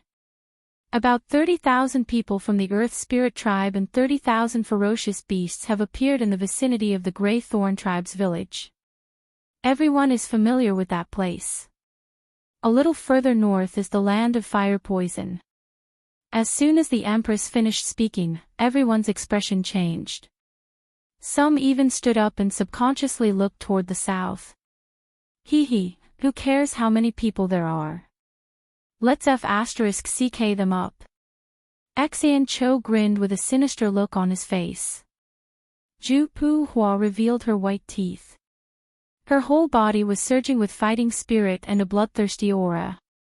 On the other hand, many great Xia experts frowned and pondered. Although there will be a battle sooner or later, they came faster than expected. Li Fu frowned. We still need time, Jiang Zixi said. However, no one knew how much time it would take. After all, they were too few in number. That's right, we need time, the Empress agreed. Not only did they need time, but Rinpochen also needed time. Each of these people was a precious seed that couldn't be wasted here. Your mission is to improve your strength and grow to the point where you can play a role in a top-notch battle. Don't die at the Wall of Two Worlds before you grow up. After speaking, the Empress looked around and said resolutely, give up here for now and lure them into the 60,000 mountains. The 60,000 mountains were extremely vast. As long as they were slightly off to the side, they would be able to get away from the supply routes and the aboriginals. In the meantime, they would use various methods to weaken the enemy. When they were weakened to a certain extent, they would be wiped out in one fell swoop. Not only could it reduce casualties, but it could also buy more time. In addition, find an opportunity to capture some alive, the Empress said after some thought.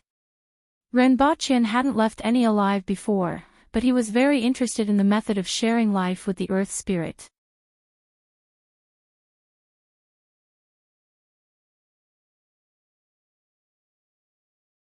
Chapter 1196.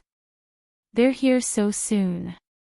Rinpochen sat in the palace, looked ahead, and was slightly distracted. It seemed that since the trip to the 60,000 mountains before the wedding, the shadows of the foreign races had been covering the sky of the human race. It had been almost 17 years since then. However, the human race was still not ready. The enemy this time wasn't considered strong. After all, it was only a middle-level race, but it wasn't weak either. In fact, it was far stronger than the current strength of the human race. However, Rinpochen wasn't too worried. As long as they were led to the 60,000 mountains and the weak earth spirits were eliminated through various methods, the remains of the human emperor should be enough to sweep the battlefield. It was a good opportunity to test the strength of the remains of the human emperor. After all, this was the greatest trump card at present. Only by testing it would he know the upper limit of its strength. What distracted him was the descendants of this group of earth spirits. The matter of the human race had been exposed to the foreign races. When there was no news of this group of earth spirits, more foreign races would come. Fortunately, he had arranged for Lin Dong and the others. If everything went well, they should be able to buy a lot of time. In fact, it was pretty good to bring the Empress and Honeysuckle back to Earth. Life was convenient, and technology was advanced. At worst, they could migrate to the Triangulum Galaxy after a few decades. Although the Thunder Barbaric Kings were powerful, they were much easier to deal with than the gods of the foreign races. If there was enough time, he could bring a lot more people back. After thinking about this, Rinpochen came back to his senses, grinned, and extinguished this thought. Although this was the Empress's country, he had watched it grow step by step. This was where his blood and sweat were. Although the foreign races were powerful, who could say for sure that they would win until the end? Just in time to measure the strength of the foreign races and get the symbiotic technique of the earth spirits. Rinpochen looked quite calm. He wasn't excited or full of fighting spirit. This was just a small interlude. If he couldn't even beat these earth spirits, he would just go to sleep. Qing Yuan and Hong Yuan were peeking at Rinpochen's expression from a distance. They were impressed to see that he was only slightly distracted and then calmed down as if nothing had happened. Everyone in the palace could see how hard Rinpochen had worked over the years. Ask Qinglian to come to the palace. She is the sword master of Great Xia, who is now teaching mathematics at the college, Renbochin ordered. Yes. A moment later, he saw Qing Lian, who looked much more mature than before. Unlike the Empress, who had hardly changed over the years, even without the jade embryo, the speed of her aging was still very slow. In terms of lifespan, a sword master's lifespan was similar to that of an ordinary person who had never cultivated. In fact, due to using the spirit sword too many times, their lifespan was even shorter than that of an ordinary person. I remember that you once said that there was a poisonous healer in the imperial court. His words always come true in reverse. Renbochin asked. After conquering more than half of the territory, Su Qing's volunteer army was finally unable to advance any further. The appearance of a heaven-opening earth domain expert in the Great Xia royal family made no one dare to enter again. It was just that the expert from the Great Xia royal family was under some kind of restriction and could not travel far. Thus, the two sides reached a stalemate, and Su Qing established the Empress court. Only now did many people realize that Su Qing had many connections with the previous dynasty. The name of the Empress court also came from this. Your Highness, you must be referring to the current Marquis of Su Nation, Su Yu. Qing Lian immediately knew who he was referring to. It's him. Can you invite him over? Renbochin asked. He didn't pay much attention to the Empress court, nor did he have the energy to pay attention to the matters of the outside world. I'm afraid it will be very difficult. Su Yu is greedy, lustful, and afraid of death. He won't be willing to leave his gentle home. He will definitely not come to Deo. Qing Lian smiled when she mentioned Su Yu. Such a person actually joined the volunteer army. Renbochin found it rather interesting. With a knife on his neck, he has to agree whether he wants to or not. If Qing Lian didn't say it, few outsiders would know that the world-famous military counselor actually joined the army in this way. He has to come whether he wants to or not. It's not up to him. Make a trip yourself. I will ask the Department of Inspection to send some experts to accompany you. Get up early and set off overnight. Is there a problem ahead? In that case, Your Highness, get someone to substitute for tomorrow's class. Qing Lian didn't need to ask. Seeing how anxious Renbochin was in thinking about Su Yu's value, she immediately knew what was going on. Actually, I want you to serve in the imperial court, Renbochin said appreciatively. Qing Lian was clever and proficient in mathematics and probability. He felt rather regretful that such a talent had to teach in a school. I can't afford to offend the officials in the imperial court.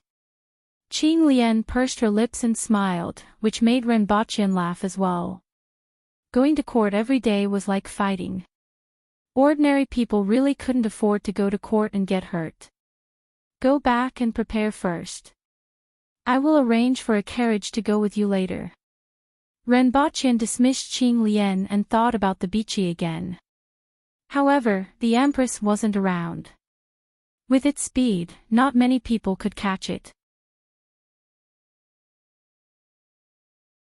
If he provoked its temper, he was afraid that he would be the first to be unlucky.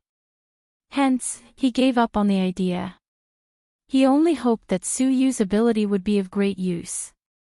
After thinking about it, Renbochin prepared a letter and asked Qing Lian to pass it to Su Qing so that he could borrow the marquis from his family. This was to prevent him from thinking that he was being kidnapped. 13 days later, in Yuzhou. The Marquis of the Su Kingdom, Su Yu, was lying in his courtyard, basking in the sun. Back then, he was forced to join the gang and was beaten up. After so many years, he finally settled down. He had no intention of advancing further. He just wanted to bask in the sun, take care of flowers, walk his dog, go to brothels, marry concubines, and abduct women. Anyway, as long as he didn't go too far, no one could do anything to him. The others wanted him to stay like this. Not only was it comfortable, but it was also safe. The housekeeper came to Su Yu's side and whispered, "Marquis, someone sent a greeting card, saying that an old friend wants to see you." "Oh. An old friend?" Su Yu took the greeting card casually. "Which old friend?" "The person only said that she is a guest of the king's tent." Su Yu was stunned. Now, there was only one king in the imperial court, and that was the emperor. As for the emperor's guests, they were all in court now and would never send a greeting card like this, let alone say that she was a guest of the king's tent. Looking at the pretty girl on the greeting card, a somewhat unfamiliar face immediately appeared in front of Su Yu's eyes. Su Yu was puzzled at first, but this expression didn't last for more than a second. His face suddenly changed, and he jumped up from the recliner. "Where will Marquise see her?" "See what?" "Drag her away." After saying this, Su Yu didn't even change his clothes and ran to the back door as if his buttocks were on fire. "Ask Mr. Wu and Mr. Lu to come quickly. It's nothing good. We can't afford to offend them. We'd better hide quickly." "Marquis, where are you going in such a hurry?" Mr. Wu looked like a scholar in his 50s, while Mr. Lu was an old man. Both of them were at the earth-will level. When Su Yu reached the back door, they had already caught up. "Don't ask too much. Follow me." Su Yu looked nervous. The two of them were a little suspicious. What was wrong with the usually unshakable Marquis today? It looked like he had encountered a formidable enemy. But this was the Marquis's residence. How could there be a formidable enemy? "Marquis, where are you going in such a hurry?" Su Yu, who had just pushed open the back door, heard this again. He immediately raised his eyebrows and said, "I told you not to." Then, he suddenly shivered. This woman's voice was vaguely familiar, but it definitely wasn't the voice of the mansion. He could even hear the voices of the 38 concubines in the mansion with his ears closed. He turned his head and saw a woman with a wide forehead, a slightly big mouth, and glasses standing not far away, looking at him with an amused smile. "I haven't seen you for a long time. I didn't expect you to run away as soon as you saw my visiting card. Do you hate me so much?" "Miss Qing, I haven't seen you for a long time, but I have something urgent to do." Su Yu's forehead immediately dripped with sweat. He wasn't afraid of Qing Lian, but Qing Lian, who had been away from the imperial court for 10 years, was definitely up to no good. Moreover, Qing Lian was a spirit-will sword master. If they met, it would be difficult for him to reject her. Therefore, he couldn't meet her. He didn't expect her to run away. "No matter how anxious you are, it won't last long." Qing Lian chuckled. "Marquis, why don't you let me finish? Can I not listen?" "No." Qing Lian's face was stiff. "How dare you? Who are you?" Mr. Wu and Mr. Lu didn't sense any martial aura from Qing Lian. If they didn't show off now, when would they? Although she and Marquis seemed to be old friends, they couldn't miss this opportunity. Then, a tall figure suddenly appeared above their heads. "Don't kill them," Qing Lian said unhurriedly just before the big hands pressed on their heads. The two escaped with their lives, but they couldn't escape the fate of being pressed to the ground. As for Su Yu, he knew from the beginning that the two of them were no match for Qing Lian. He also knew the huge difference between a spirit wheel and an earth wheel. He even gave up the idea of escaping and stood there with a conflicted face. After a while, he said in despair, "Speak. Her Highness invites you to come with her." Qing Lian approached him step by step, as if stepping on his heart. This time, Su Yu really had no desire to live. "Do I have a choice?" "No. I'm a dignified marquis. Her Highness left a letter for the previous king. If you don't want to cause any chaos, I can give you 15 minutes to arrange it." This time, Su Yu's face was not only lifeless, but also deathly pale. "Are you leaving a will for her?" Marquis, you are thinking too much. Do I need to go through so much trouble to kill you? How long will she be back? I don't know. If you are willing, you can also move your family there. Qing Lian chuckled. These were Renbaqian's original words. After all, this person was very useful, and they didn't know how long he would need to stay there. I have 38 concubines. If I don't return, I'm afraid they won't end up well. Should I bring them along? Suyu asked tentatively. Qing Lian looked at Suyu, who was like a moving mountain of flesh, and suddenly wanted to beat him up. After another half a month, Renbaqian finally saw Suyu, who was like a mountain of flesh. When he found out that Suyu had more than 30 concubines behind him, Renbaqian couldn't help but feel a little envious. Cough. It was contempt. This is Her Highness. Suyu's face was full of flattery. Marquis Su, I had no choice but to invite you here this time. Please forgive me if I offended you. Although Renbaqian was envious, despicable, disdainful, he was still polite. Did Qing Lian tell you on the way here? Renbaqian asked with a smile. She didn't say anything. She just said that I'm useful. Renbaqian nodded. Let me tell you then. He then explained the general situation to Suyu. Suyu's eyes widened. This matter is a bit big. Why haven't you heard about it? Suyu was horrified. It's a big matter, and ordinary people won't benefit from knowing about it. Instead, it will cause panic. Renbaqian waved his hand. Even if it was Great Xia and the imperial court, as long as they didn't drag him down, he couldn't be bothered with them. But I'm afraid that I'll betray Her Highness's trust in such a big matter. Suyu looked conflicted. There's no other way.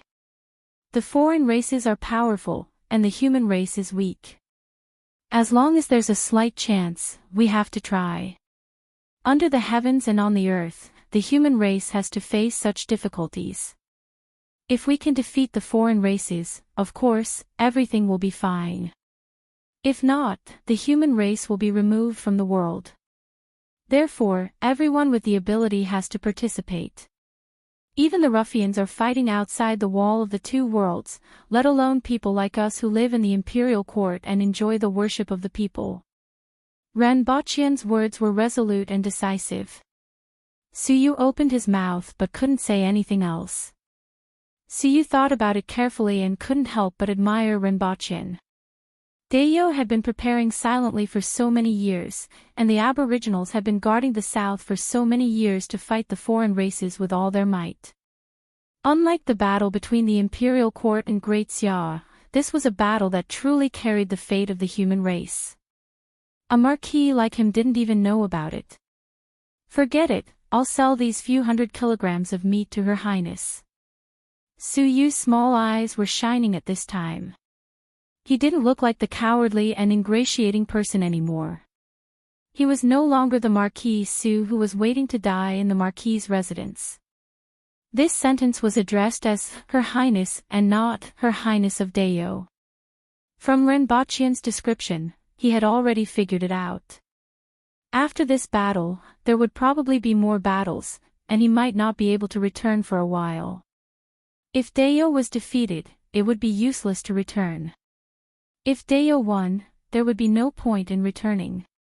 Of course, the premise was that what Renbaqian said was true. However, even though this matter was shocking, he believed that Renbaqian didn't come all the way here just to tease him. Suyu could become the military advisor of the volunteer army not only because he was a top-notch toxic healer. At this moment, he was very decisive and had sharp eyes.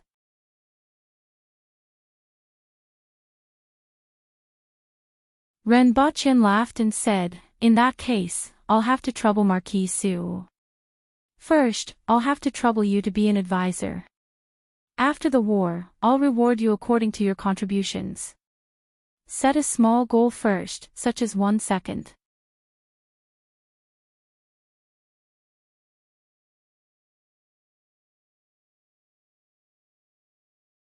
Chapter 1197. Time before Qing Lian found Suyu. The Wall of the Two Worlds. The Empress was sitting high above the Wall of the Two Worlds. The strong wind blew her hair on her face and caused her red dress to flutter in the air. Below them was the outpost that was already empty. All the equipment and resources had been moved away and buried. Renbochin didn't know if they could hide from the strange beasts, but they wouldn't be able to use them even if they found out. Within the Wall of the Two Worlds, there were two rather obvious paths. One of them was already there and had been created over the years. The other one was a very obvious false path when they retreated. In addition, there was a rather hidden path along which all the people retreated.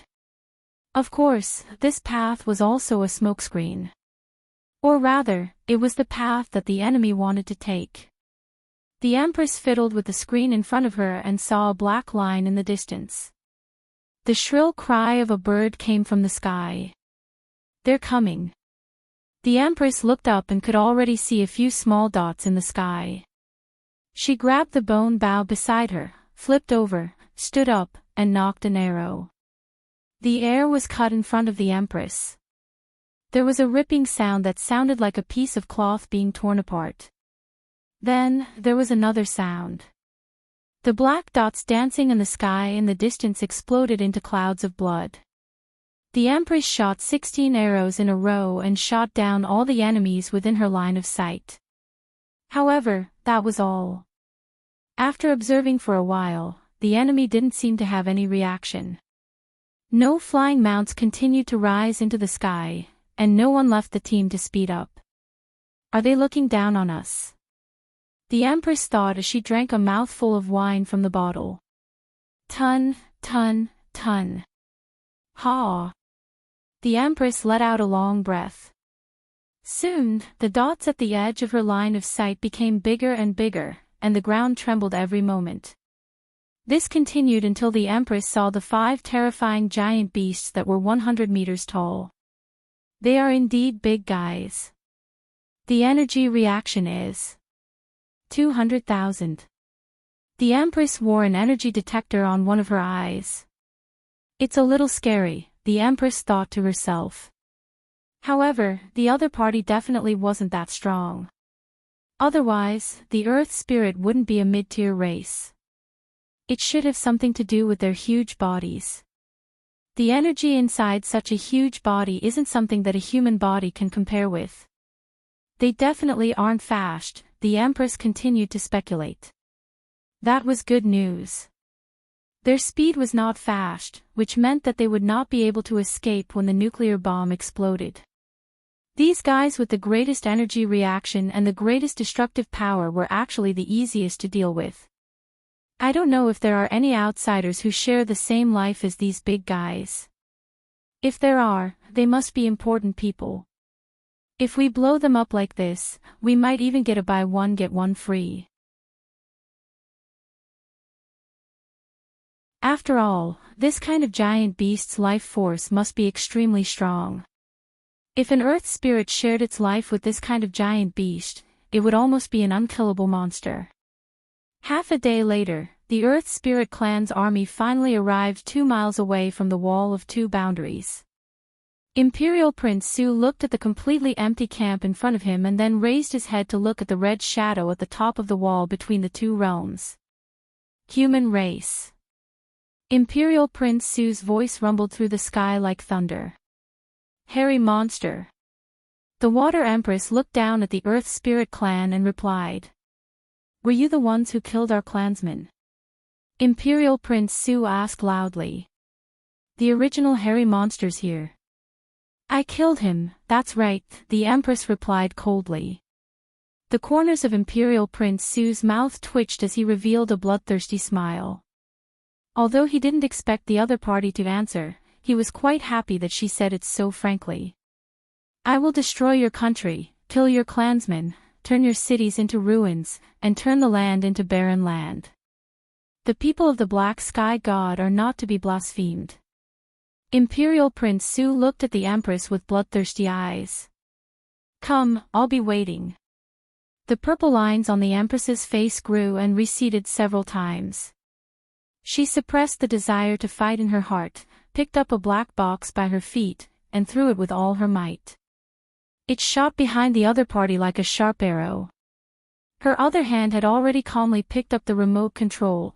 200,000 tons as a greeting gift, the Empress said softly. What is this? A letter of challenge. Imperial Prince Su looked at the Empress's actions and laughed. Then, at the same time that the giant beast under him suddenly roared, his expression changed, and he suddenly jumped back. There were a few people who did the same thing as Imperial Prince Su, but more people didn't react in time. Boom! A fireball appeared out of nowhere and quickly expanded, as if there was a second sun hanging in the sky. Some of the Earth Spirit people and strange beasts nearby didn't even have time to scream before they turned into ashes.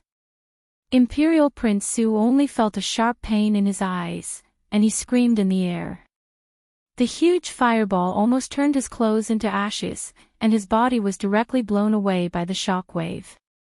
A mushroom cloud rose into the sky. This was the first time that the foreign races had seen the power of technology. Roars and roars sounded one after another. However, the Earth Spirit people were in a straight line, and their strange beasts were large in size. Not many people were affected in the core area, less than 1,000 people.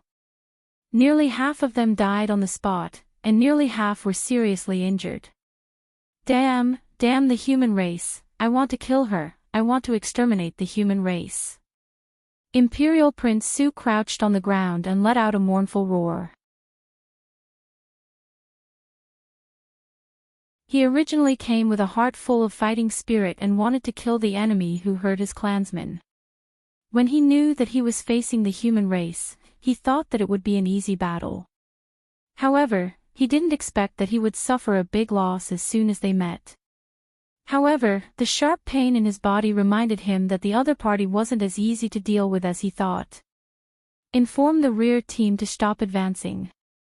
Everyone be careful, retreat slowly, and control your mounts. Don't panic.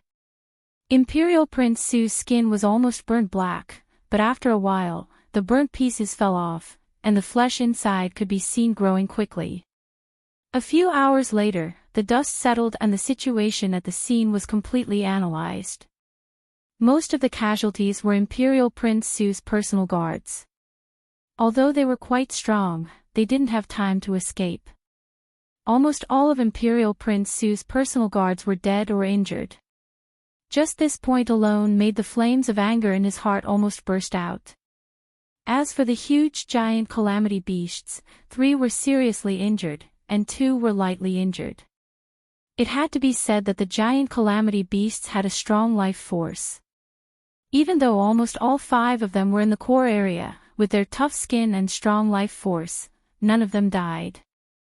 It was terrifying. However, the one with the most serious injuries was almost burnt to a crisp, and its internal organs and bones were also greatly damaged. It needed a period of time to recover. The other 2 were temporarily unable to move due to their heavy injuries. As for the red shadow above, it had disappeared a long time ago. Your Highness, should we chase after them now? All of the Earth spirits were filled with anger and wanted to slaughter the human race right now. Have the flying mounts expand the search area, rest for a night, and set off tomorrow. Imperial Prince Su opened his eyes and gritted his teeth. Right now, he felt that everything he looked at was illusory. That woman should be the strongest person in the human race. I don't believe that she can use such a powerful technique in a short period of time. We must catch her, send her to the altar, and let her suffer endless pain. You're tuning into the LoveLore Library YouTube channel. We're so grateful for your support, and don't forget to subscribe to join us on this incredible journey through captivating stories. Your generosity through donations truly makes a world of difference, as it's the primary source of revenue that allows me to expand and enhance this channel for you. Thank you from the bottom of my heart for being a part of this adventure.